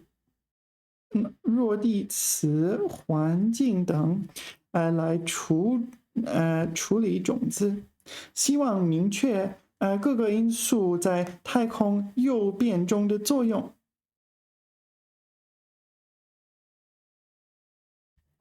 对太空育种的研究不单纯是育种问题，从更深层次上讲，它还是科学家研究空间特殊环境对生物影响的一个重要途径。So we're simulating this in the lab, but we don't really have any solid conclusions yet. 从太空返回地面的种子培育出的蜘蛛，性状变化毫无规律。There's all sorts of changes without any kind of pattern or regulation. Lots of random changes. The others don't really show the much. No, it's just random mutations from space. 关于诱变因子，下列哪项证据 ？So some sort of mutagen. 来自于物种基因中 no.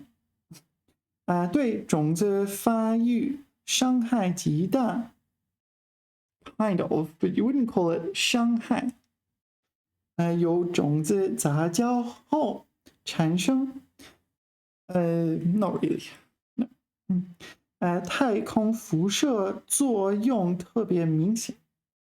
No, it must be this one. So they've used Shanghai. So it's harming the plants. Sort of. Okay. 下列哪项不属于研究太空育种的科学家所关注的问题？ So they listed three. One was radiation, one was gravity, and the other one was magnetic field. Radiation, magnetic field, great. 诱发种子突变的因素，其他因素。So no, they are 关注 in that. 寻找人为可控的变异规律。Not sure. 航天育种引发变异的机理。Yeah, they said this. I don't know what 机理 is. No, they said it here. I don't know what 机理 is. 空间特殊环境对人类的影响。对人类的影响。Oh, okay, that's pretty easy then. It's that one. They're only talking about. Oh no, let's not be too hasty. 念重语. No, they're only studying the effects on. Sorry, 育种. They're only studying the effects on seeds, not 对人类的. But maybe that's a.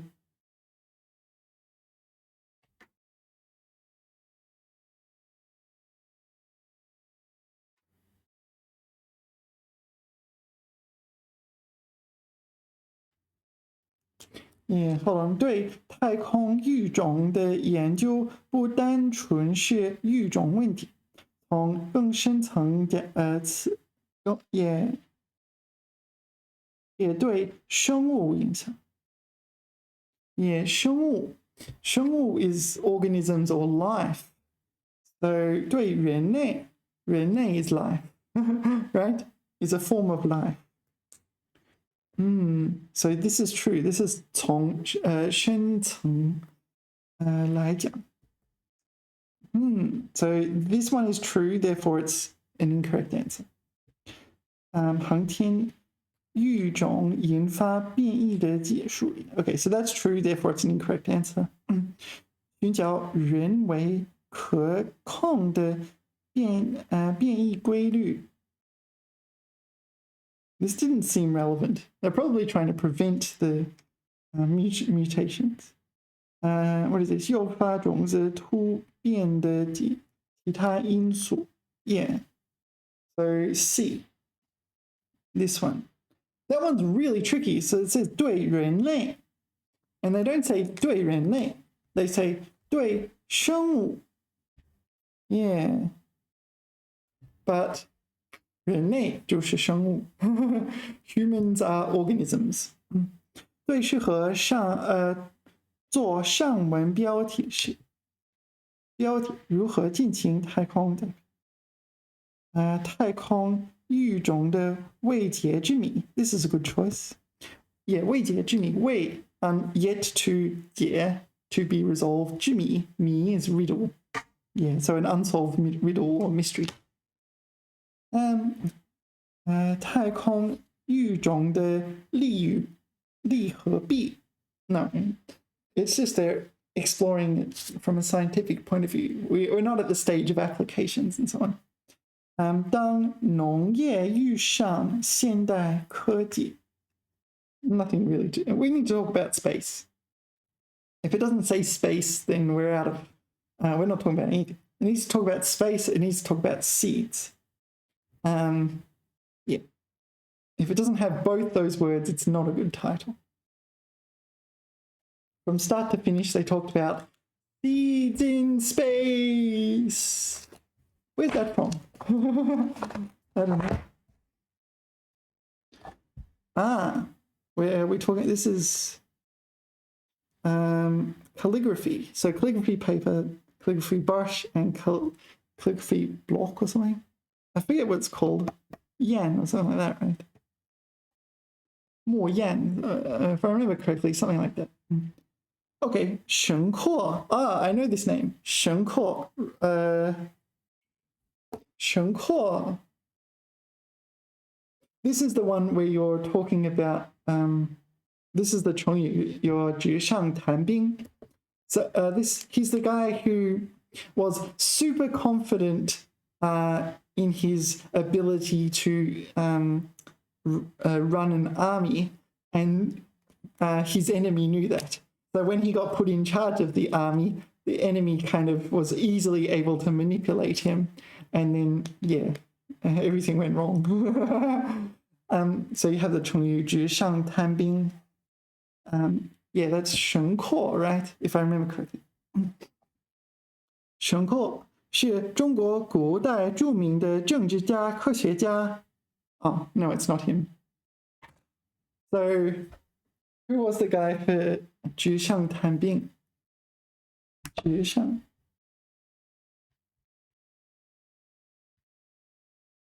Who's the relevant person here? Let's ask ChatGPT.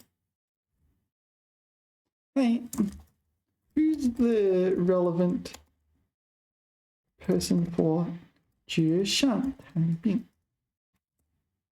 Maybe it's a different person with a similar name. 赵括. Oh, okay. Okay, 赵括. Yeah, ChatGPT got it straight away. Really convenient, hey? No clicking, yeah. I don't have to wait for a page to load. I can just ask ChatGPT. Convenient.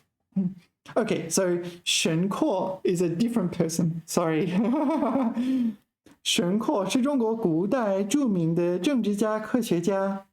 So a politician and scientist, like an elder statesman and scientist.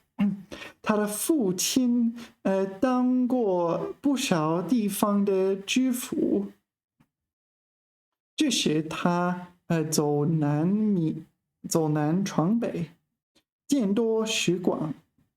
沈括每到一地，都很关注当地与自然科学相关的新鲜事。他随父亲居住在福建泉州时，听说江西天山县 Lead Mountain Village or something district 有几道青绿色、味道颇苦的溪水。It's lead. Is there lead in the river? Don't drink the water. That's lead. Don't drink the water. It's bitter because there's lead in it. 被村民称为胆水，将胆水放在铁锅中煎熬，便可得到黄灿灿的桶。于是沈括不远千里来到天山县，看到了胆水炼铜的过程。All right, so this is some sort of copper treatment method. 炼 will be 提炼的炼 right? Refinement, copper refinement method. 并在梦溪笔谈中记录下来。这种中国有关胆水炼铜的最早记载。这是 sorry， 由于历史的局限，沈括还不能明确的揭示胆水建铜的化学原理。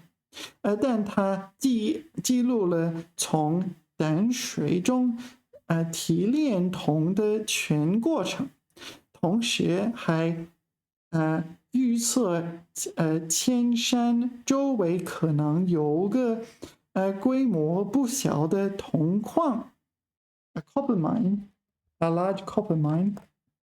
He predicted there's a large copper mine you could mine. No, maybe it's resources rather than mine. 后人沿着淡水往北寻找，果然在贵溪镇找到了巨大的铜矿。不仅如此，中国最早提出石油一词的也是神矿。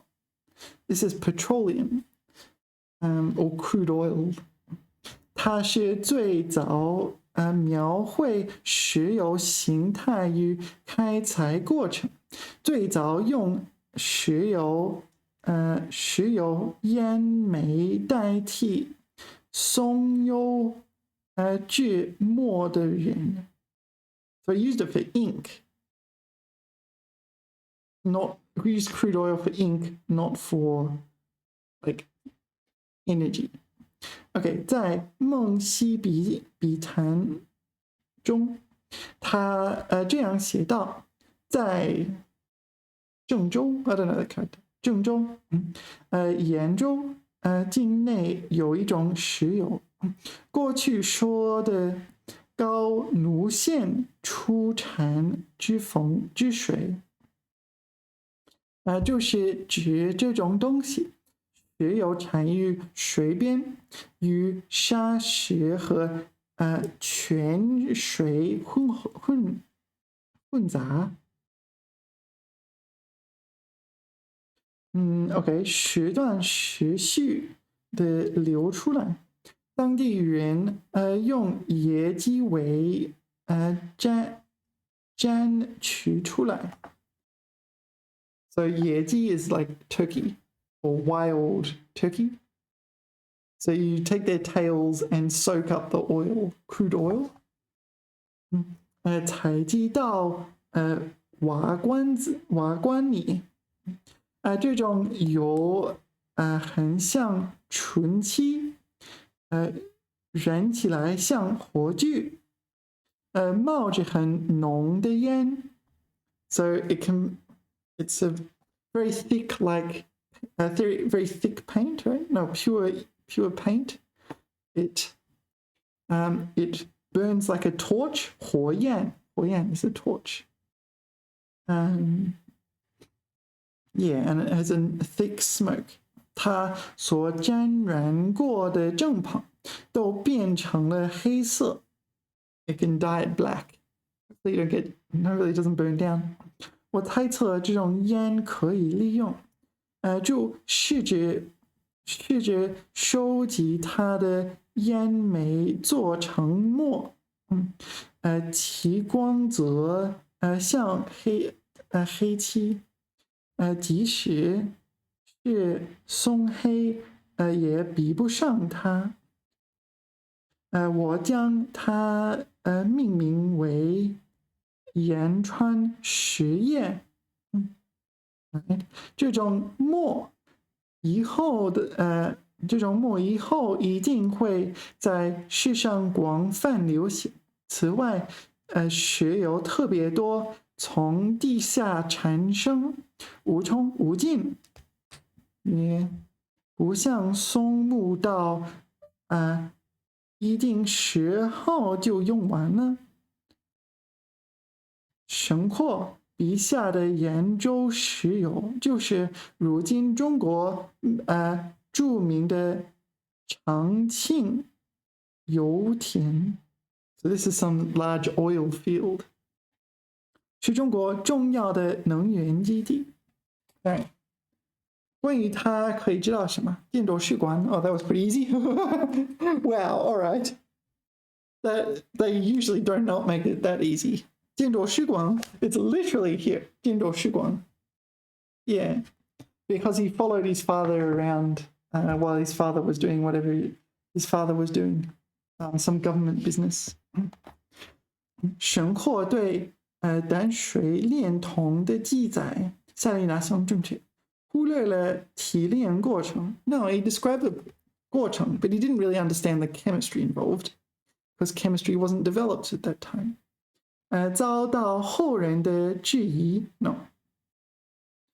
并未解释起源理 This one. 并未准确定位了贵溪铜矿。定位了。He didn't. So 准确 means precise. So he precisely located this mine, but it's not true. He didn't precisely say it. Yeah, 有个what is this? 规模不小的这个。Yeah, they had to search for it. So I think it's this one. He wasn't able to explain the principle behind it because chemistry wasn't around then, or at least modern chemistry. So he couldn't just do that. All right. 沈括认为石油有何优势 He listed 3 优势 right? 用途广泛 okay, maybe that one. 受时空限制 What? 受时空限制较小 Don't know what that means. 开采程序复杂繁杂材质不进用之不接 No, he didn't know this. It was only later on. But, I mean, it's still not true, even nowadays, right? 用途广泛 Yeah, he listed 3 usages. One was ink, one was... What was the other one? Oh, for a torch-like apparatus. He used it for his tent. He dyed his tent black. So A. 用途广泛 And the last one, 根据上文可以知道，这个已经枯端 No, we still have crude oil today. This is the other name for crude oil. 是当地人命名的 maybe. 当地人命名的 maybe. I don't know. 我将他命我 Who is 我 So 我 is the author of the article called it that. So no, not 当地人。沈括最早使用石油制墨。Yes, that's correct. 孟习笔谈是化学专著。No, it is B. All right, 下一个 Yeah, that's an interesting story. I did not know that one. So 沈括 is not 赵括, 2 different people. 赵括 Another person, another totally different dynasty as well, right? 电影 We're talking about movies, and we look like science fiction movies or something like this. I like how he's got the coffee cup and the tie like a 90s person, but somehow he's got this advanced technology. All right. 电影里那些经典的虚拟形象常常能通过生动的表演打动观众，而赋予他们生命的则是一项重要的技术——动作捕捉。So motion capture, right? So we're talking about movies. We're not talking about sci-fi yet. 电影棚中 No, 摄影棚中 What is a 摄影棚? 棚 is like a canopy or a tent or a greenhouse or some kind of shed-like thing. 摄影 so maybe in Hollywood you would go to a certain location to film a movie. Yeah, that makes sense.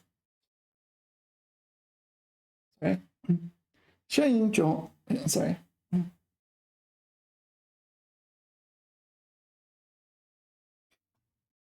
摄影棚中几十台高速摄影机捕捉到现实中演员们的动作后再让这些动作还原至相应的虚拟形象身上。这过程所运用的技术及运动捕捉。We're talking about not motion capture in the sense of capturing someone's motion in a movie, but they probably have sensors on their body and the computers are recording them in their motion. Yeah. 这项在20世纪70年代就被应用于电影动画，特效制作的技术。Yeah, that's what they do in animations and so on. Like Genshin Impact. Genshin Impact, their motion looks really natural, sort of, because they have actors doing it, and the computers record that and then map it onto the characters in the game. Same kind of concept, right? 如今已与飞速发展的传感器 transducer 技术紧密结合。So this the rapid development of transducers. So they're putting transducers on their body, or maybe you can just say sensor on their body, so you can record it. 随着传感器的尺寸越来越小 ，this is just 大小 right the size， 价格越来越低，运动捕捉在原有光学动捕 whatever 基础上发展出新的门类，惯性动捕。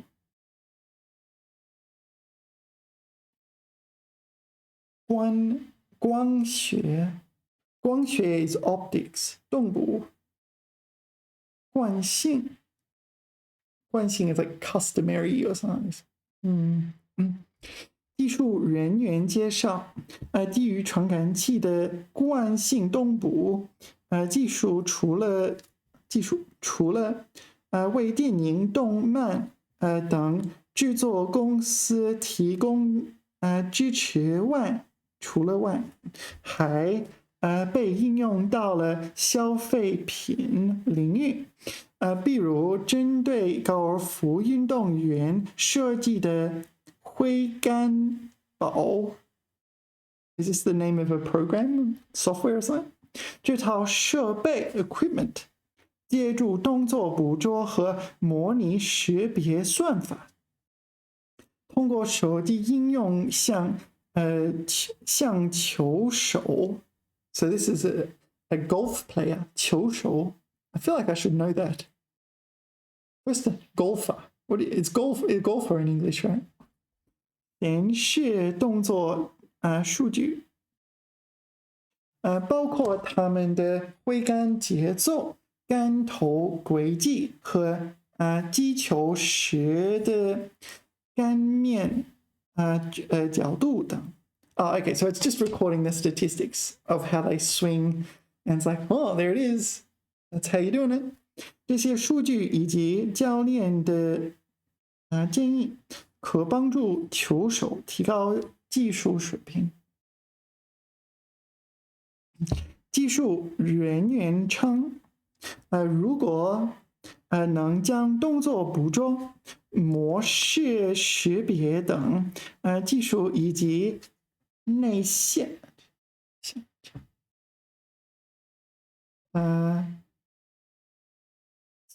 内嵌该技术算法的芯片整合到可穿戴智能设备领域，那么可穿戴设备的功能将不仅仅限于传统的计步或热量消耗计算，而是能提供更多动作数据的统计分析。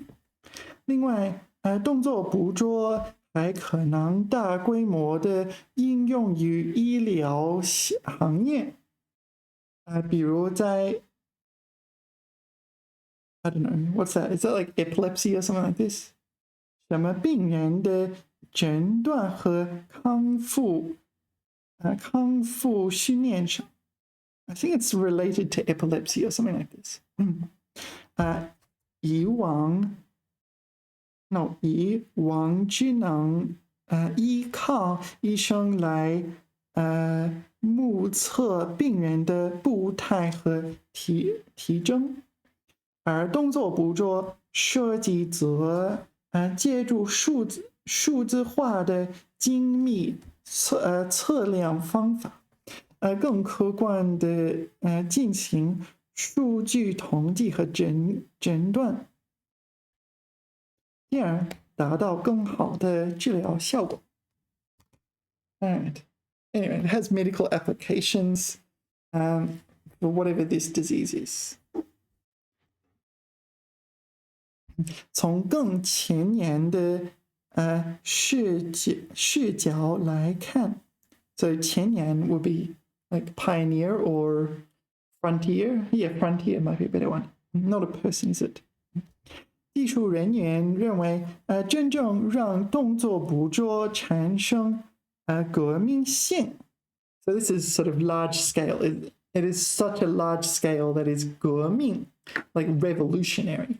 Maybe in modern slang, modern parlance, we might say like disruptive technology or something like that. Yeah. 革命性价值的领域是虚拟现实游戏。All right, so this is like a game-changing kind of technology, game-changing value, very large scale, large importance. Everything changes. 基于传感器的动作捕捉技术，若能大规模运用于游戏中。那么目前虚拟现实游戏所面临的技术瓶颈 is 瓶 is a bottle, 颈 is your neck, right? Or your vertebra. So 瓶颈 is the bottleneck, or where you get the part of the process where it slows down. In a lot of engineering disciplines, there's no point in making improvements when you have a bottleneck. The bottleneck is the slowest point, and everything slows down to the bottleneck. Anyway, but if you're able to improve the bottleneck in some way, then you can make progress. 交互问题也将得到解决。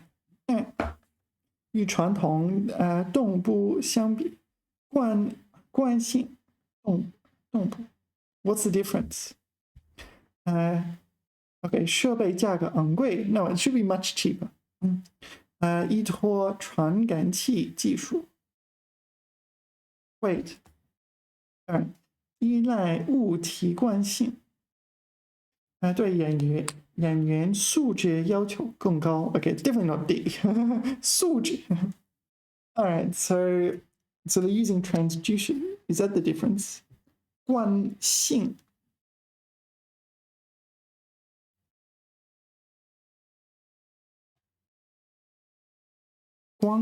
So the 光学动捕 So this is like taking a photo of someone or a recording of someone and inferring their motion, is it?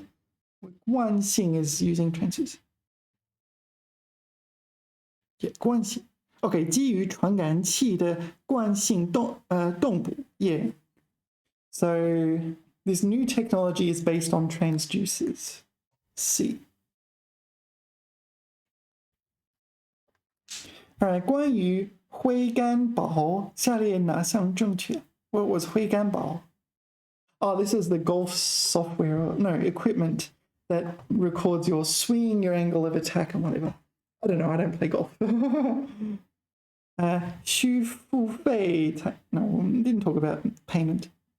通过手 No, we didn't talk about phones. 可替代 No, 代替教练 No. 感应器应在高尔夫球杆内。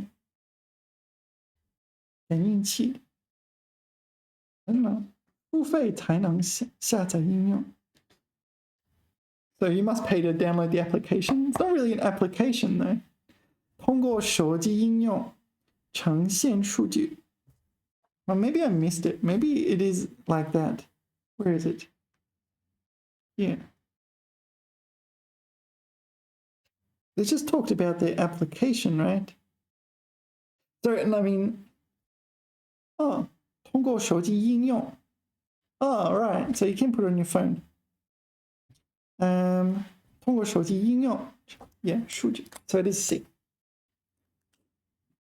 99第三段主要介绍的是 And when I say 第三段 I mean 第四段1、2、3、4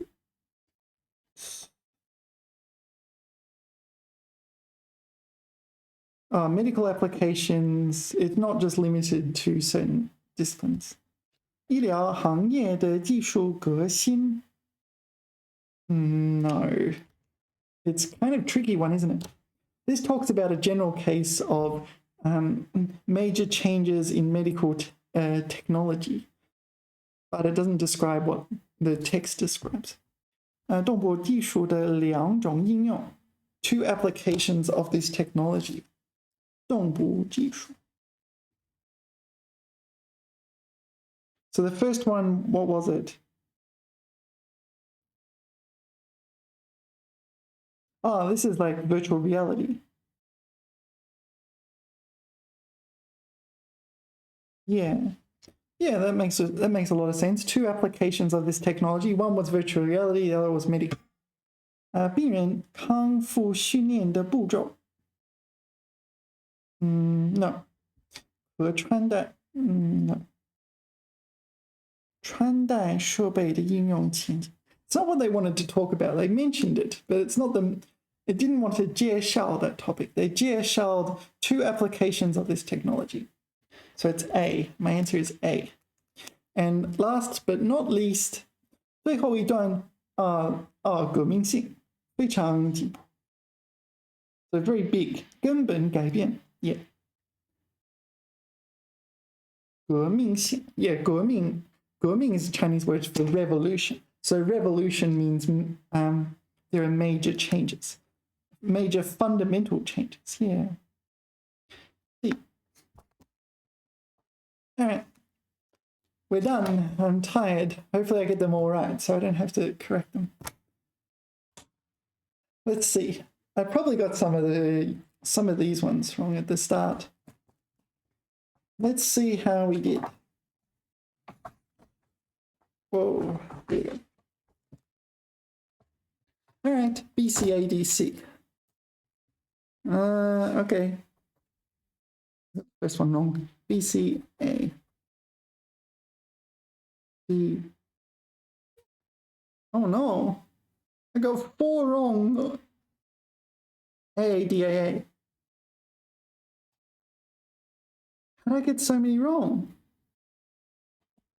I got 6 wrong in the Yubing section.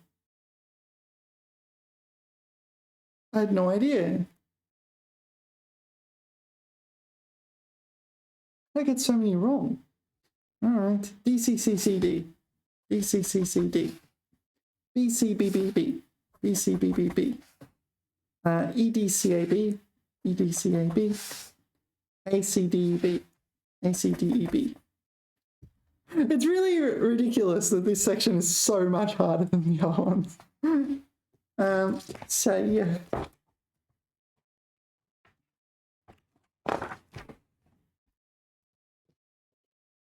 Okay, ADAAA, ADAAA, BCACD, oh, I got that one wrong. CAC, oh, I got 2 wrong. Really? BCACD. DCABD. Whoa! Why did I get so many wrong? BCCAD. Oh, so many wrong. 1, 2, 3, 4, 5, 6, 7, 8, 9, 10.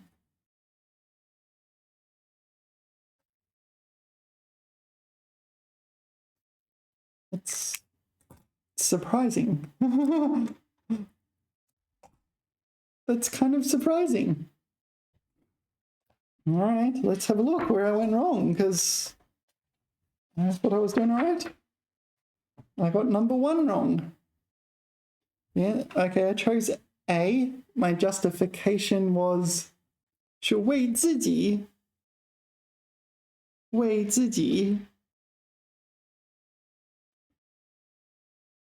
I guess it's just for themselves 是为自己 Do this for themselves and pass the winter 然后这个 Alright, so B 他终于托付那家公司 No, 说服 convince 他得到了2个月的免费服务提供。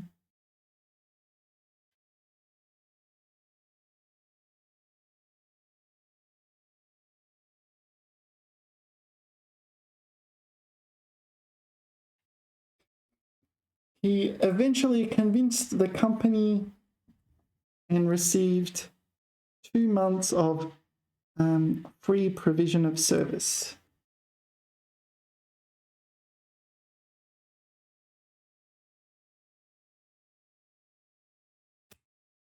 Yeah, I don't see anything wrong with that. Let's Google it. 他终于说服那家公司那 All right. You got to be a little bit careful with these things because you can get the wrong answer. Sometimes they just tell you the wrong answer. 去掉提供 So it's just that one answer.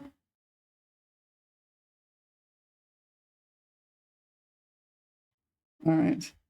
So that person argues we should 去掉提供得到了 received 2 months of free service. No, I don't see why you can't leave the 提供 there. I mean, they just said delete it. They didn't give an explanation as to why it's incorrect. That's the annoying thing, isn't it? Well, what am I supposed to do with that? All right, so this counts as a 语病. 语病. Can you help me, please? So is ChatGPT going to 去掉提供得到能力 Okay, so yeah. So 免费服务提供 Do you think? So I interpreted okay, 免费服务提供 as meaning the provision of the free provision of services.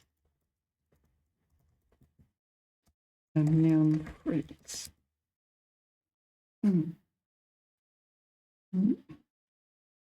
免费服务提供确实可以被理解为这个免费提供服务 but as a noun phrase, this is a verb phrase. So 提供 maybe as a noun 提供 should be 供给 or 供应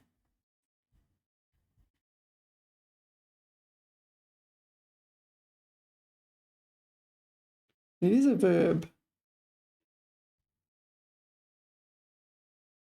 But it can be used as a noun.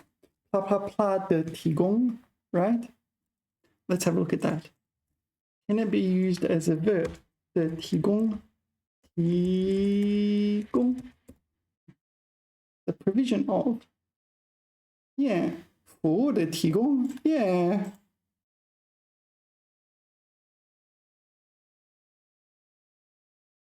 Here it is, the provision of services. 该部门负面住宿照顾服务的提供 the provision of services. 服务的提供 So why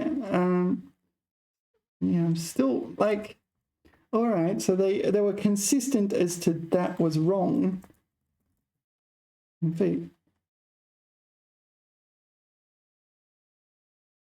为不同领域的自由业 What is 自由业 Freedom 业者 Trader Okay 和自雇人士免费提供服务 No, I wanted this one.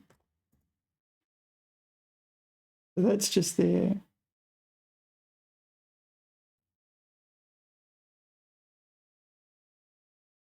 There's no examples. What if I put a dot?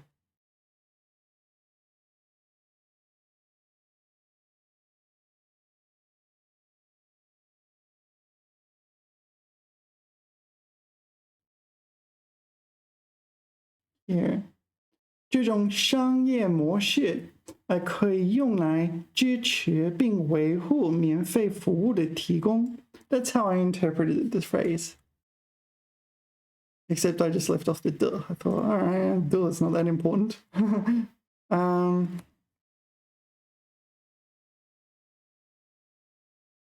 以获取收入来支持免费服务的提供。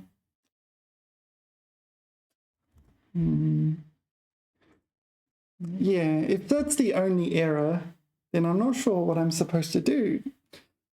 Like, I can't go in my mind and edit massive numbers of verbs and say, oh, okay, they can't function like nouns, because they regularly do function like nouns, meaning the act of.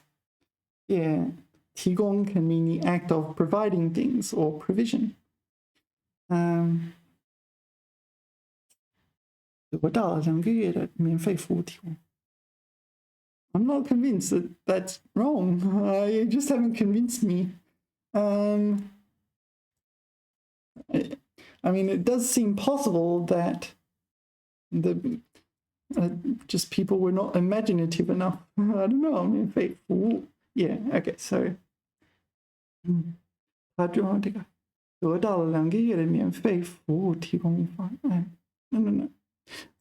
So, I mean, 提供 can function as a noun, meaning the act of providing or provision. So, this one. So, I interpreted that as meaning that. 既然你理解是正确的，提供确实可以在某些情况下作为名词使用，表示提供的行为 ，yeah， 或服务的提供 ，yeah，the provision of services。不过像免费这样的结构，在口语书面语中不太常见。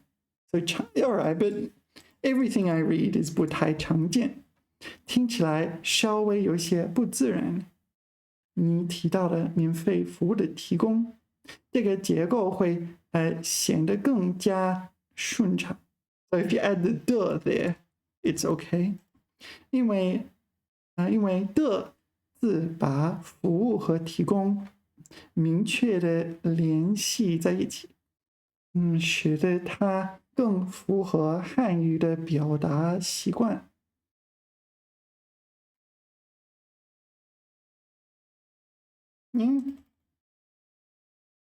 得到了2个月免费服务的提供。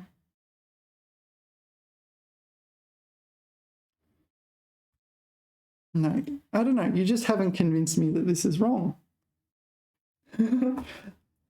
Look, okay, so I agree that 免费服务, I agree that this is correct, but I don't agree that the original sentence is wrong. You know what I mean?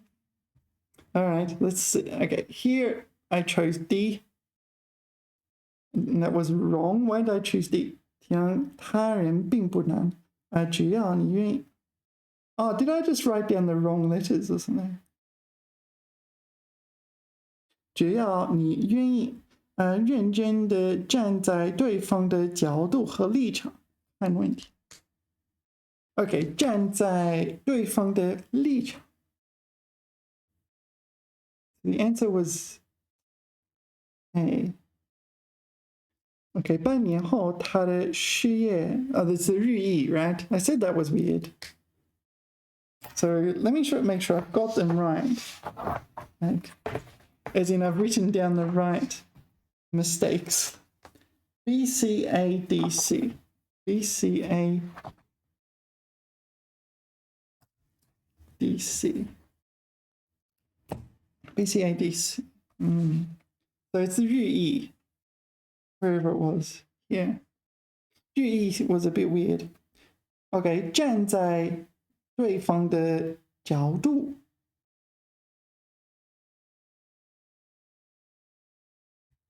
Is that really considered okay? 站在对方的角度。站在角度。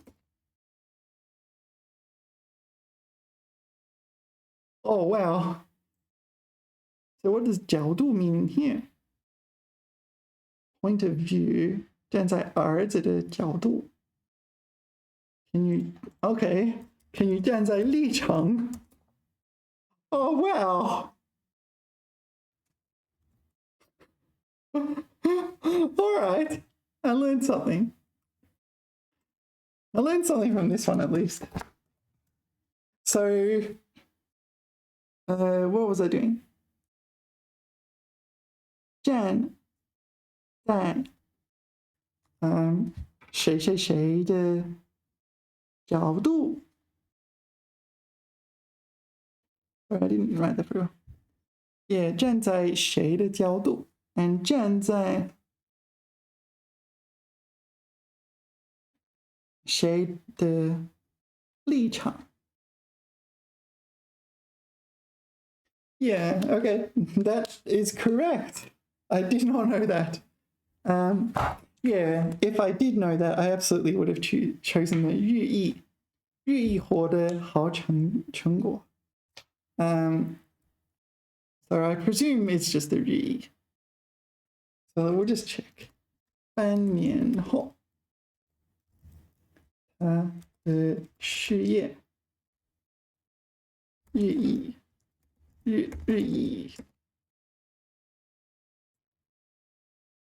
So 3.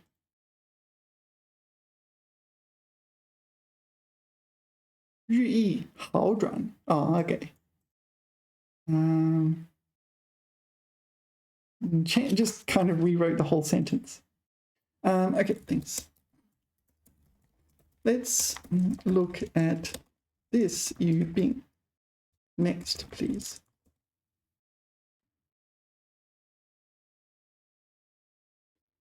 Yeah, 日益的搭配.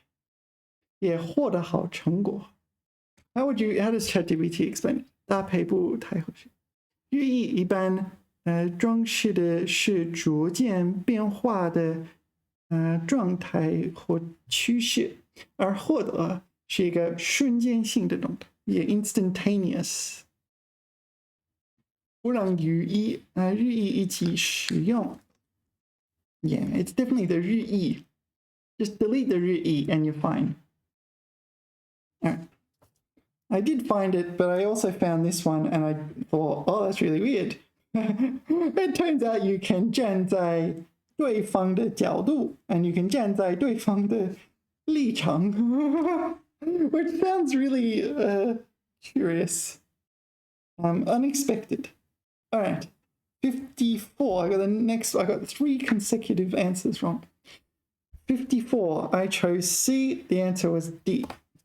在交往中与他人形成融洽的人际关系是合作学习的一条基本原则。So it's 合作学习 academic study, collaboratorics, I don't know. 合作学习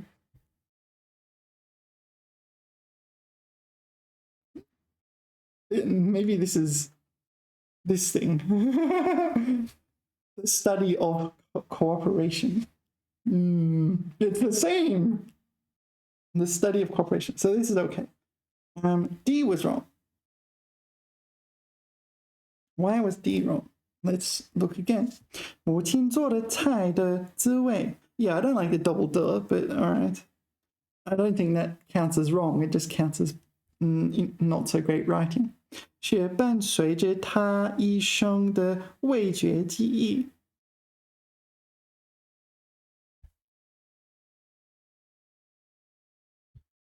也为他刺激了灵感。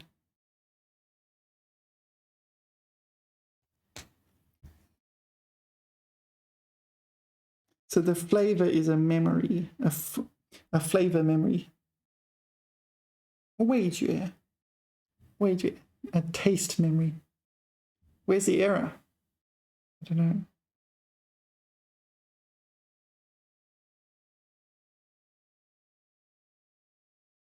伴随乐 is the 乐 the problem? It should be 这伴随着 not 伴随乐 That's the problem. Is that really the error? Oh dear. Yeah, it looks 母亲做的菜的滋味是伴随乐 Is it the same one? So 4. The answer is okay, so the 乐 you change to 这 is that right? The rest seems to make sense. 也刺激了他的灵感。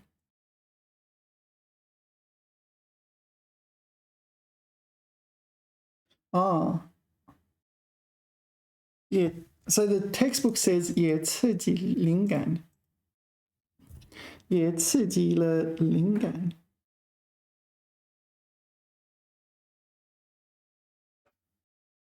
也为他为他刺激灵感。Yeah, that doesn't make sense. No, they're right. That doesn't make sense. It doesn't make sense. Yeah, 刺激他的灵感，刺激了他的灵感。Yeah, no, that makes sense. I missed it. 是合作学习。How come you're allowed to use 学习 as a noun here? 合作学习, the study of cooperation, but you're not allowed to use the provision of free services. Inconsistent. That's why I think the first one I think is correct. And it's the same usage as here, which was deemed correct. Anyway, this one, yeah, 为他刺激了灵感. Yeah, that doesn't make sense. For him,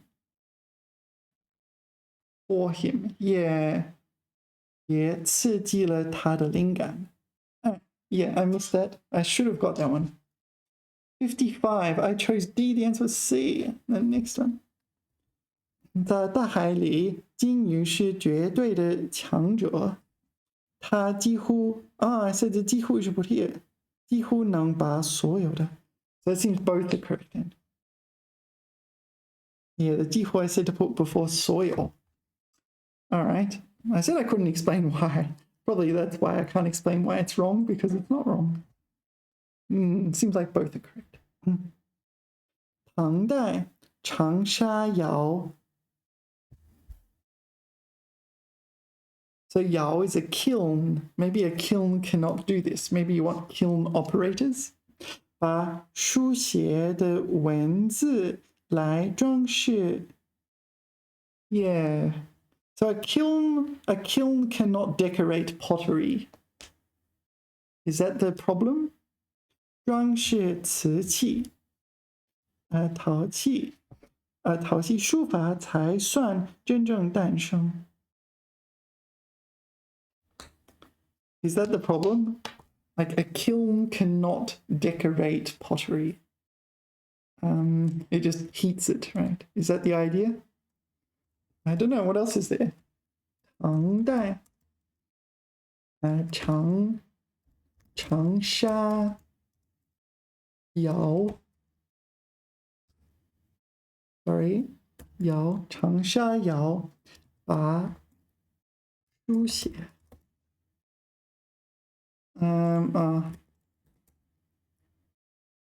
This one, I don't want to type the whole thing. Yorkshire High Native. Which one was it? 5.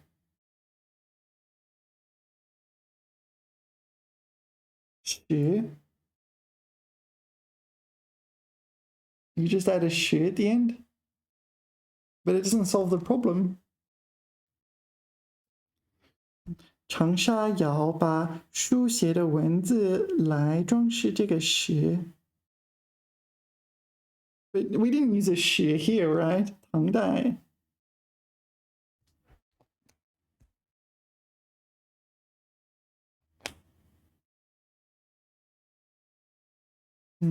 So there's a 才. I say when there's a 才, just guess all the ones with 才 in them. They're always wrong. But there's a 几乎 as well, right? I think when I pointed out 几乎, I said 几乎才. Yeah, going to be one of the errors. All right, I don't really understand the error. Again, they just point out, okay, so that fixes it, but what's the error? It's not really very helpful, unfortunately. It helps a bit, I guess, because it points me in the right direction for finding the correct answer, finding the correct explanation. Thanks. Let's look at this next bit. This Yubing. But, I mean, some of them are wrong. You go on high native and some of them are just wrong. And so I have to confirm every single one, which does take up a lot of time. 长沙窑开始以书写的文字装饰 Yeah. Not 把 but 以 Yeah, I think ChatGPT is correct. This one makes sense. 开始以书写的文字装饰瓷器、陶器、书法、油瓷。You got rid of the 才油瓷。So do you need to get rid of the 才 as well? 油瓷，真正诞生。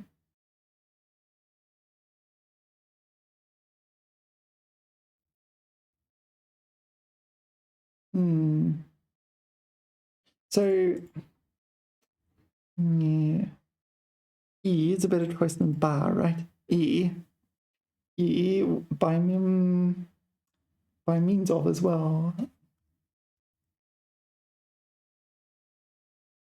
No, it kind of means the same thing. The 以 and the 把装饰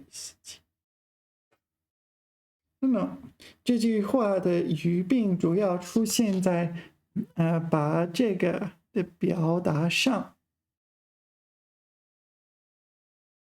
语序和逻辑，特别是来的使用显得不自然。来 with 来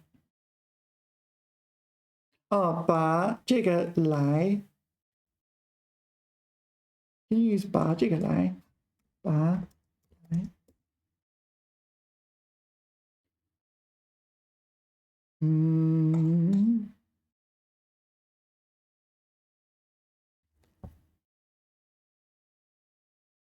把我作为一个职业女性来尊重。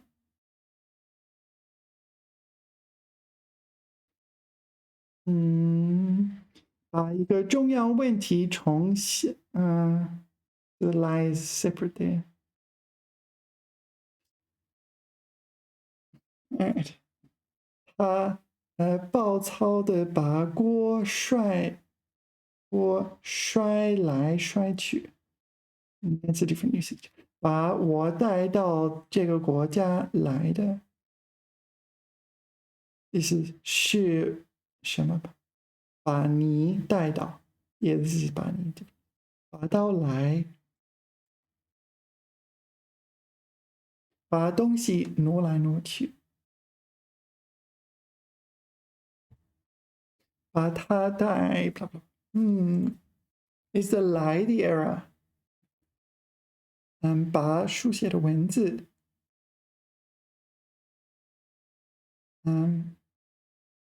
，maybe should be 把书写的文字用来装饰文字。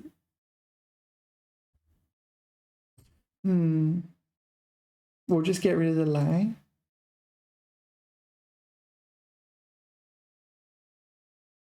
The 才，with this with the 才 should it be paired with a conjunction in the middle clause?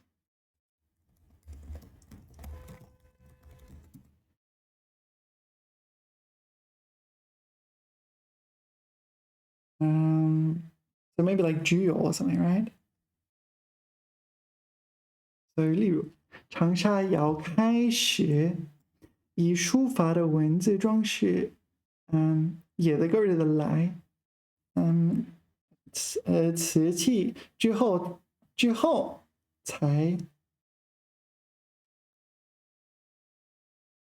因此只有才 be used here.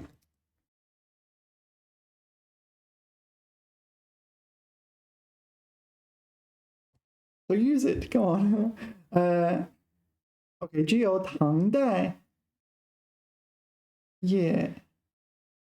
OK, 只有唐代长沙窑开始以书写的文字装饰瓷器陶瓷 In the textbook it says, it says 陶瓷书法才真正诞生 Yeah, so maybe you want to put the 只有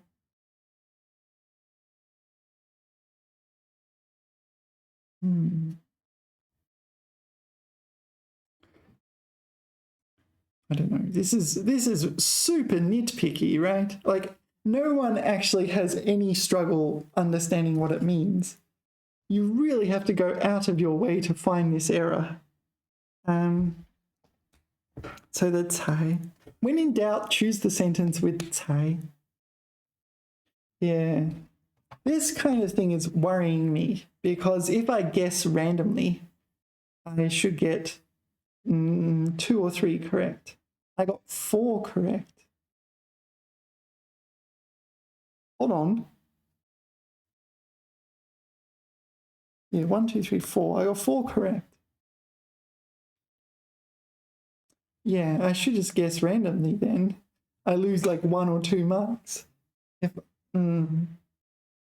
And just spend more time on it, the other answers on the actual exam.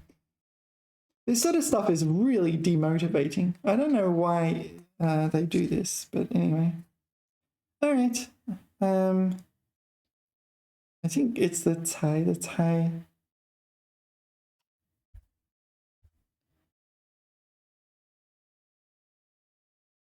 is kind of unpaired with anything, right? That's the problem, I guess. ChatGPT didn't like the 来.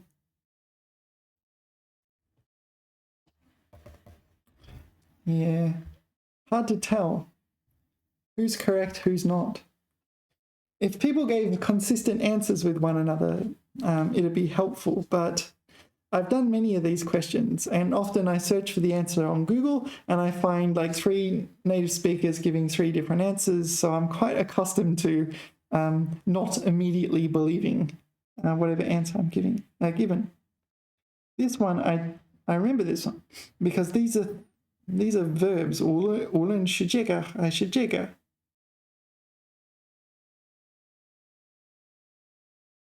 Can you really do that?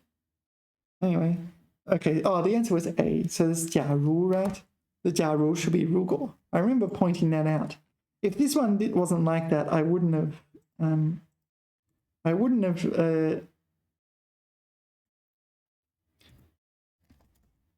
假如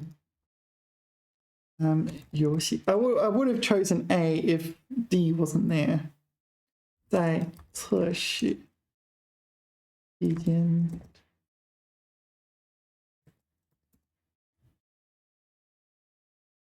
6. Probably all the same question, right? So, 受不到玩家的欢迎，公司将面临破产. So it's not the 假如 according to this person. So 受不到玩家的欢迎公司将面临破产。You didn't change anything. 受不到玩家的欢迎。You didn't change anything. So, did this person give an answer? 将改为旧。Oh, that's a typo.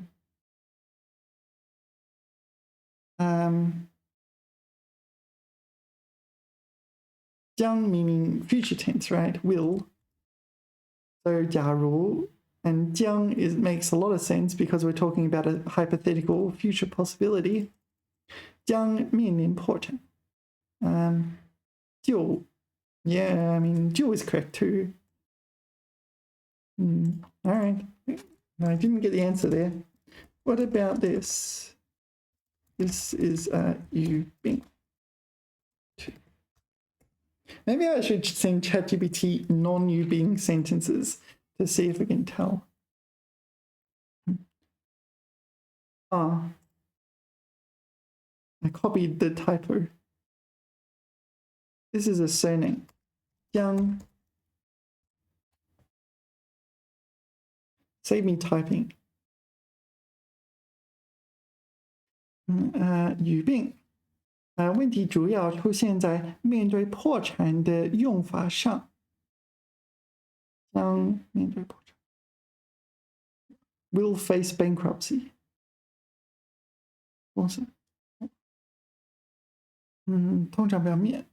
通常。OK， 面对通常表示面对一种情况条件。但破产是一种具体的结果。But you didn't change it. 公司将面临面对 No, 面对 is okay, so 面对破产。面临 is a better choice. 假如游戏在测试期间收不到，将面临破产。I don't.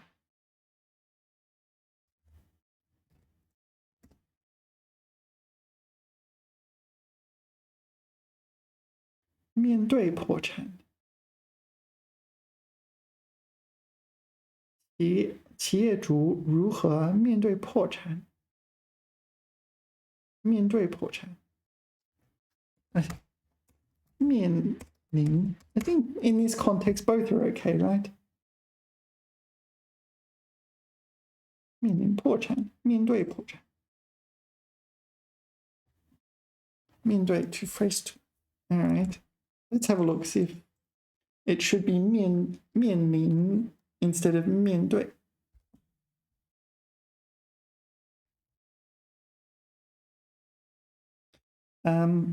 Okay.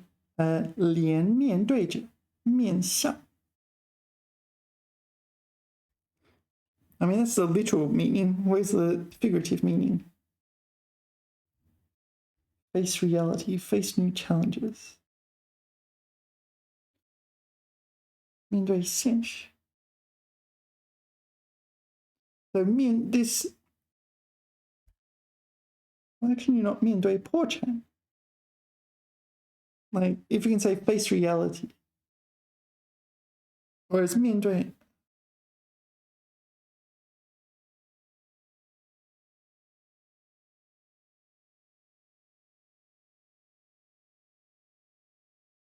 失败。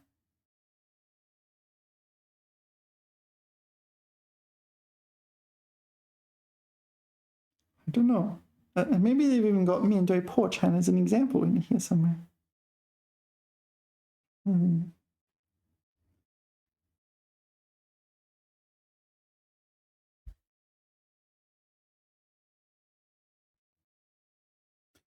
You know what? That's not helping. Let's do this. Let's put it in here. 面对 in the face of. Sorry, in the face of. It is a verb though, right? 面对, it is a verb. 连面对着 we will face adversity. Why can you not say? 他敢于面对困难. So you can use it as a verb with it like an object. 破产. 面对破产. I don't know what was wrong with that. 将面对破产的判决。他将面对破产的危险。But we want, so this is 面对危险。面对破产后果，面对破产后果。危机。So that's the question again. Here, 面对破产。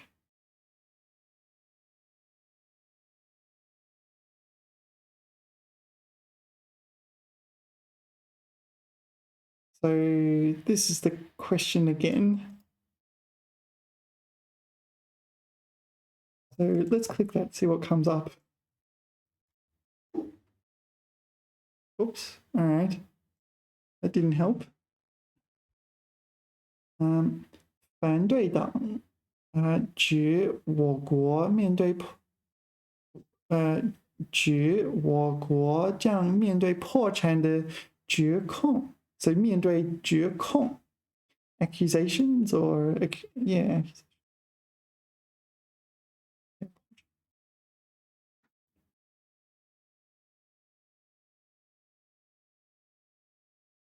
So am I to understand that 面对破产 is not correct? It could be 面对破产的危机 or 面对破产的困难 or something like that.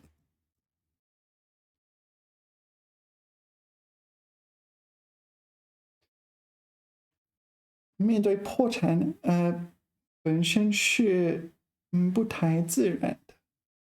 Yeah, I need to know if it's wrong, not know if it's not too natural.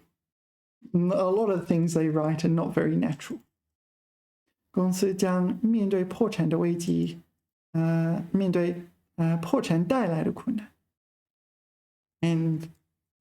But 面临破产 is fine by itself.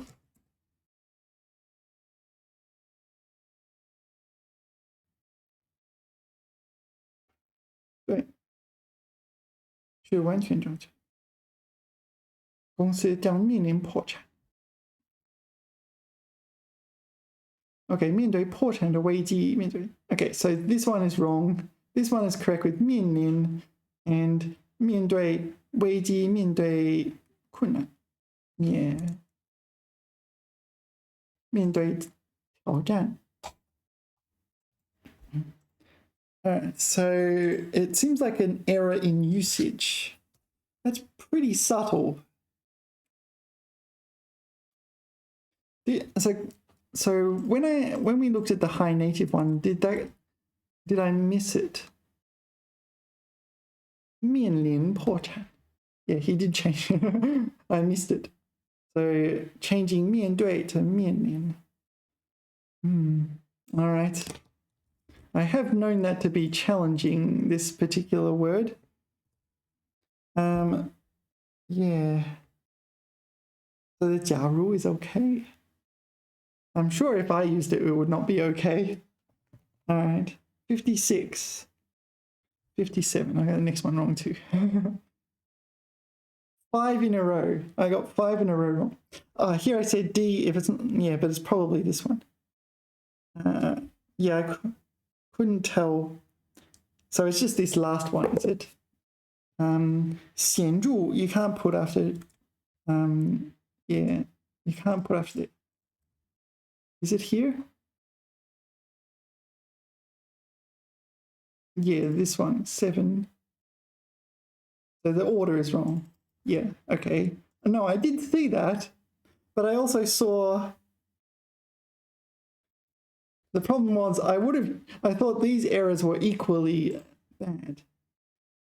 人类将太阳能作为一种能源和动力加以利用，仅有300年的历史。All right, so I mean, I absolutely found that. I just saw the errors here and thought, oh wow, these are wild. So 动力 motive power. So not just like motivation, but there is some sort of motive power. 和动力加以利用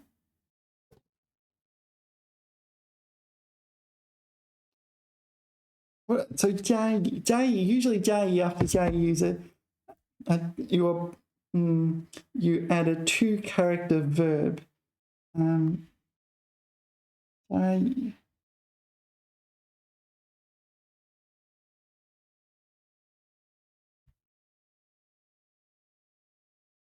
Yeah, 2-character verb.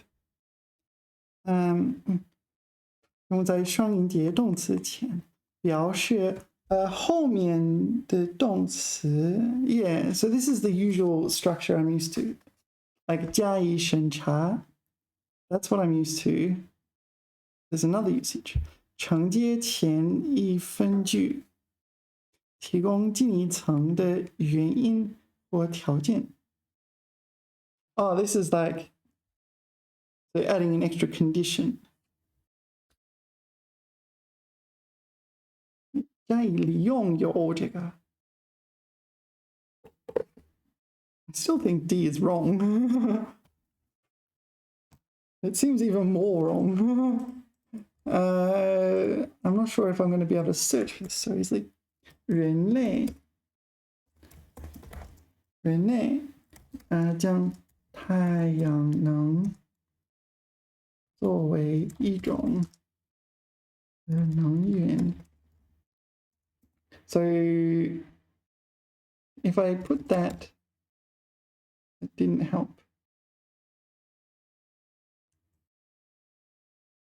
That's the sentence. It's from this abstract of a paper. 加以 I left off a comma. And 只有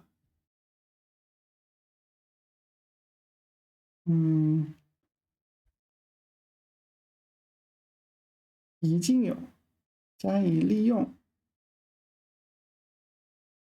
So that's the sentence as well.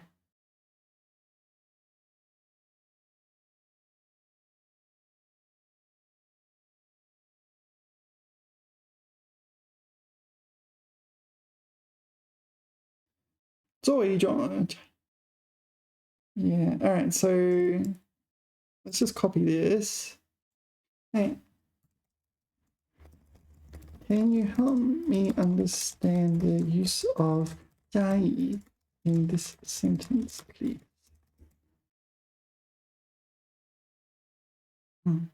在这个句子里，加以是一种书面语的表达。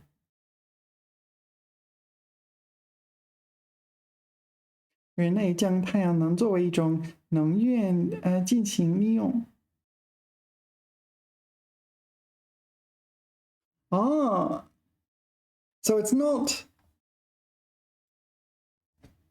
So the 加以 here does not mean you're applying use to this. That's what it usually implies. You see what I mean? This one. 对代表资格加以审查。So you're applying 审查 to the 资格。加以改革 so adding reform to 不合理的规定 so the rules 有问题要及时加以解决. So you're applying this to that. So you're applying, sorry, in this sentence, you're applying 利用. What are you applying 利用 to? You're applying 利用 to the 能源和动力.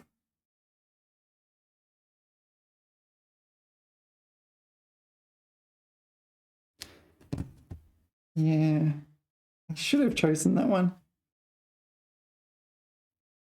What does ChatGPT say? Yeah, 进行利用. So, no, I'm sorry, please don't. I don't want you to change it, sorry. I don't want you to edit this sentence. It's not you being.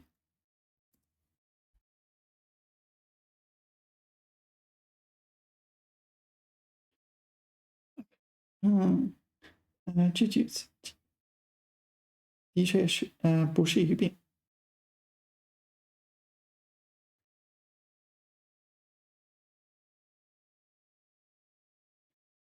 All right. Oh, so the one I copied is a little bit different.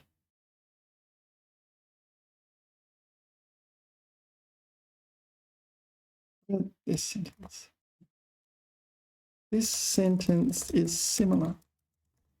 Do you know what 加以利用 is being applied to?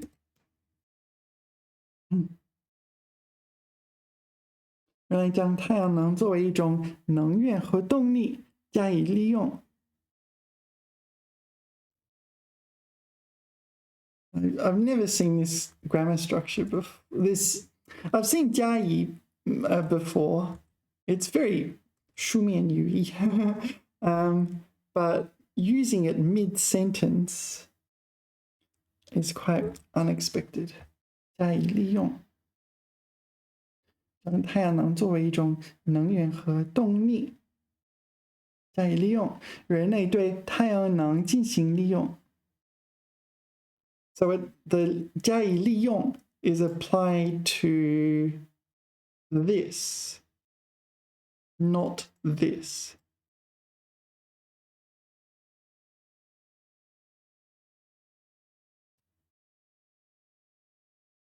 Maybe. So the 加以利用 is applied to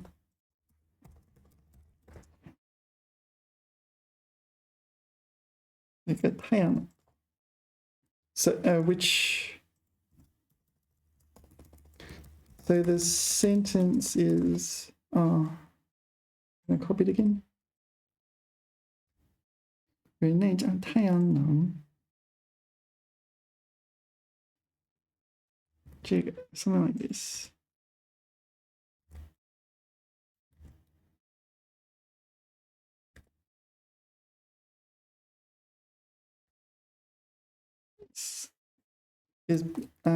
Is passed like this. Okay.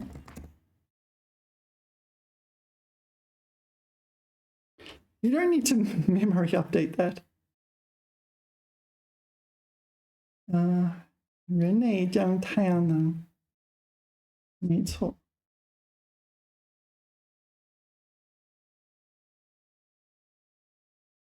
It's wild. It's a really wild sentence.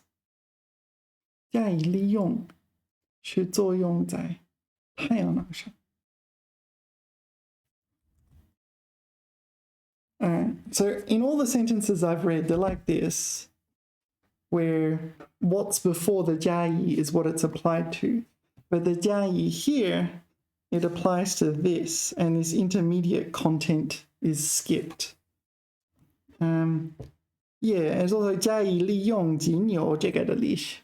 So they left off the comma here, which doesn't help.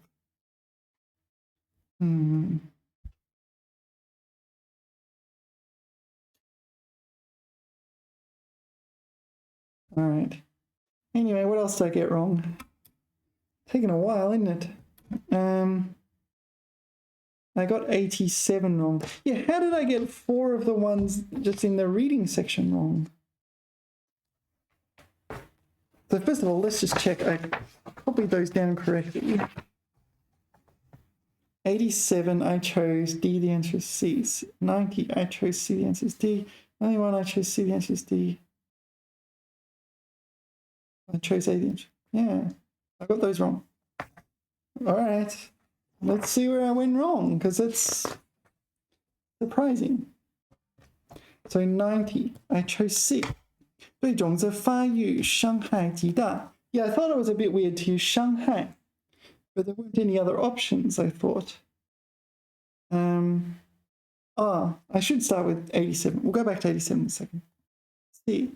I chose C. The answer is D. 太阳辐射作用特别明显。作用。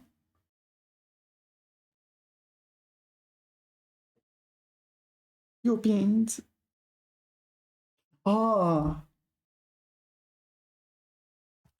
Yeah, I realized the mistake I made. 作用 in Chinese is often translated to use in English. In English, use implies some kind of beneficial use. You use it to do something. So in Chinese, it's broader. Yeah, 作用 it's much broader in Chinese. Here, the use of radiation, yeah, it doesn't make much sense. 作用特别明显. So this is what would it translate to? It's more like what it did or what it does kind of thing. 作用. Function, no, action. Function is again very positive. 对人和物产生影响效果. Yeah, so it's basically what it does, what something does. Effect was better translated. Effect, except the other effect. No, it is this effect. This effect. Affect. It's this one. Yeah, so the effect.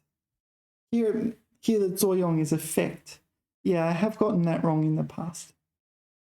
Yeah, I remember saying Shanghai isn't great, but the others didn't make much sense. 作用 is not necessarily a good thing in Chinese. 作用. Yeah. Yeah.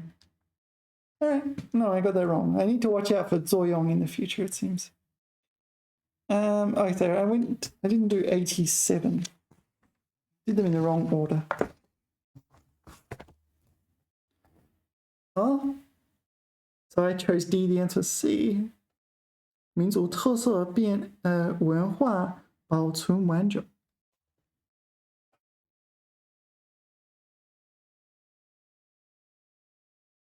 So, all right.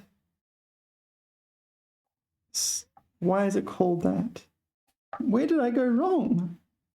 白茶村被誉为黎族最后一个古村落，除了船形屋外、酿酒、织锦等极具黎族特色的传统艺术，也都传承至今。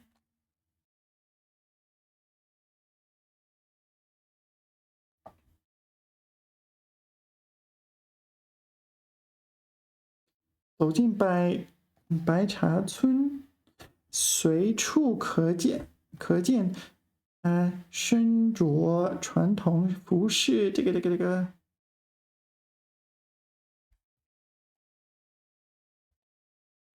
I mean, it doesn't say that, does it? It doesn't say which one. This one. 民族特色文化保存完整。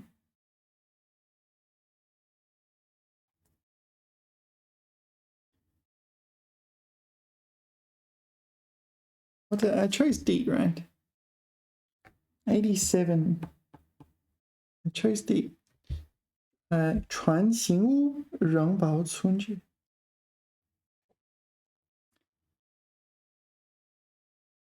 So the reason it's called this, well, they didn't really say that was the reason, was it? but I think my mistake was that the roof. I missed the roof, right? Here we're only talking about the style of roofing, the style of roofs. Yeah, that's my mistake. So here, the scope of this answer is just the roofs, whereas the scope I wanted it to be was much broader. So D is incorrect. Yeah, okay, fair enough. I got that one wrong. I got another one wrong here. 下列不属于 So I chose C, the answer was D. 不属于研究太空育种的科学家所关注的问题。No, I talked about this. 空间特殊环境对人类的影响。So what's this? 他还是科学家研究空间特殊环境对生物影响的一个重要途径。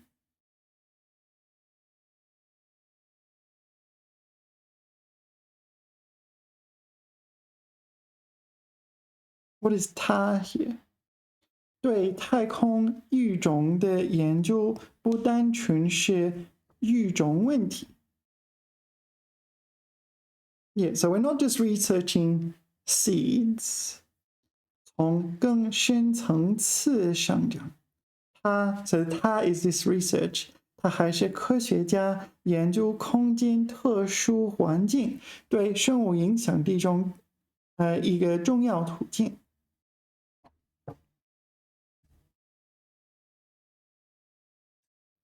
Yeah, I think D is correct. Oh, D is correct, therefore it's incorrect. Because it's a 不属于.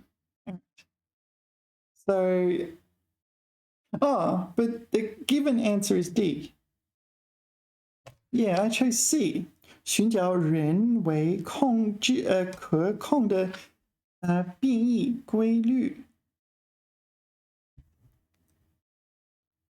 So if this answer is incorrect, then it should 属于可控的变形规律。I don't recall them even mentioning it, right?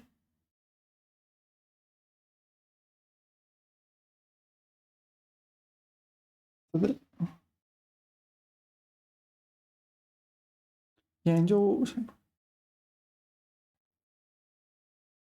如何更深刻的引起变异的机理，找出人们可控制的规律来呢？Okay, so it did get mentioned. 这些正是热衷于研究太空育种的科学家孜孜不倦的。Okay, no, it definitely got mentioned. So that's not the correct answer. Yeah, I don't know. I kind of feel like the last sentence implies this too. Besides, you don't just as a researcher, obviously you want to benefit humanity and so on. Right, anyway, let's move on. 91 I got wrong, and the last one I got wrong is 95. Yeah. 沈括认为石油有何优势？用途广泛。He listed 3, maybe 4 applications of it. 受时空限制较小。Oh, sorry, what was the answer? D. 取之不尽，用之不端。So he thought this. I remember it saying something like that. 无穷无尽。No, that's not what he thought. Was what he thought?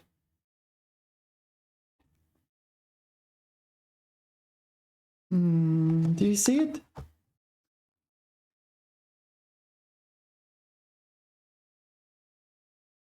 Yeah, all these applications. 他将它命名为这个。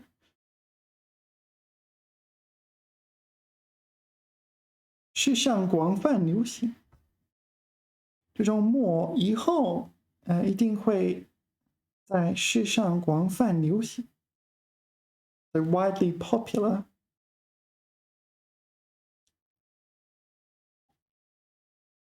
So is this what he thinks, or is this what the author thinks?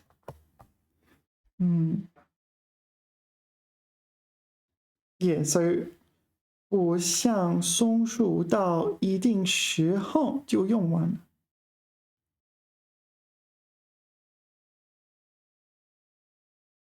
So it is from here we're meant to infer it.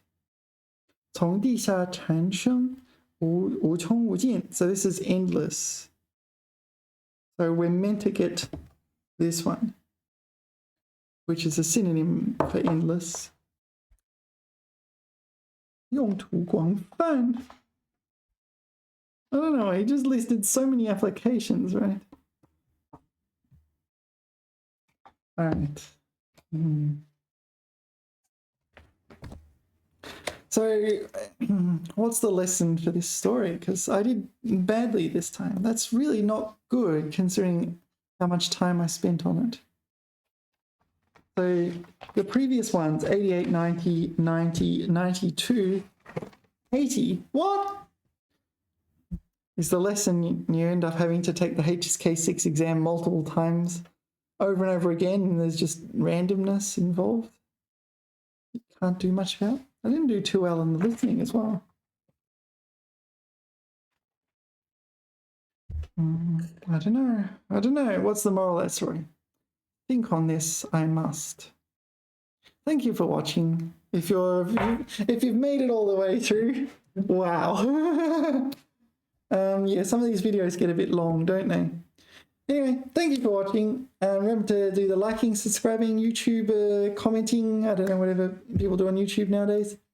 And I will see you in the next video. Thank you for watching. 下次聊. Bye bye.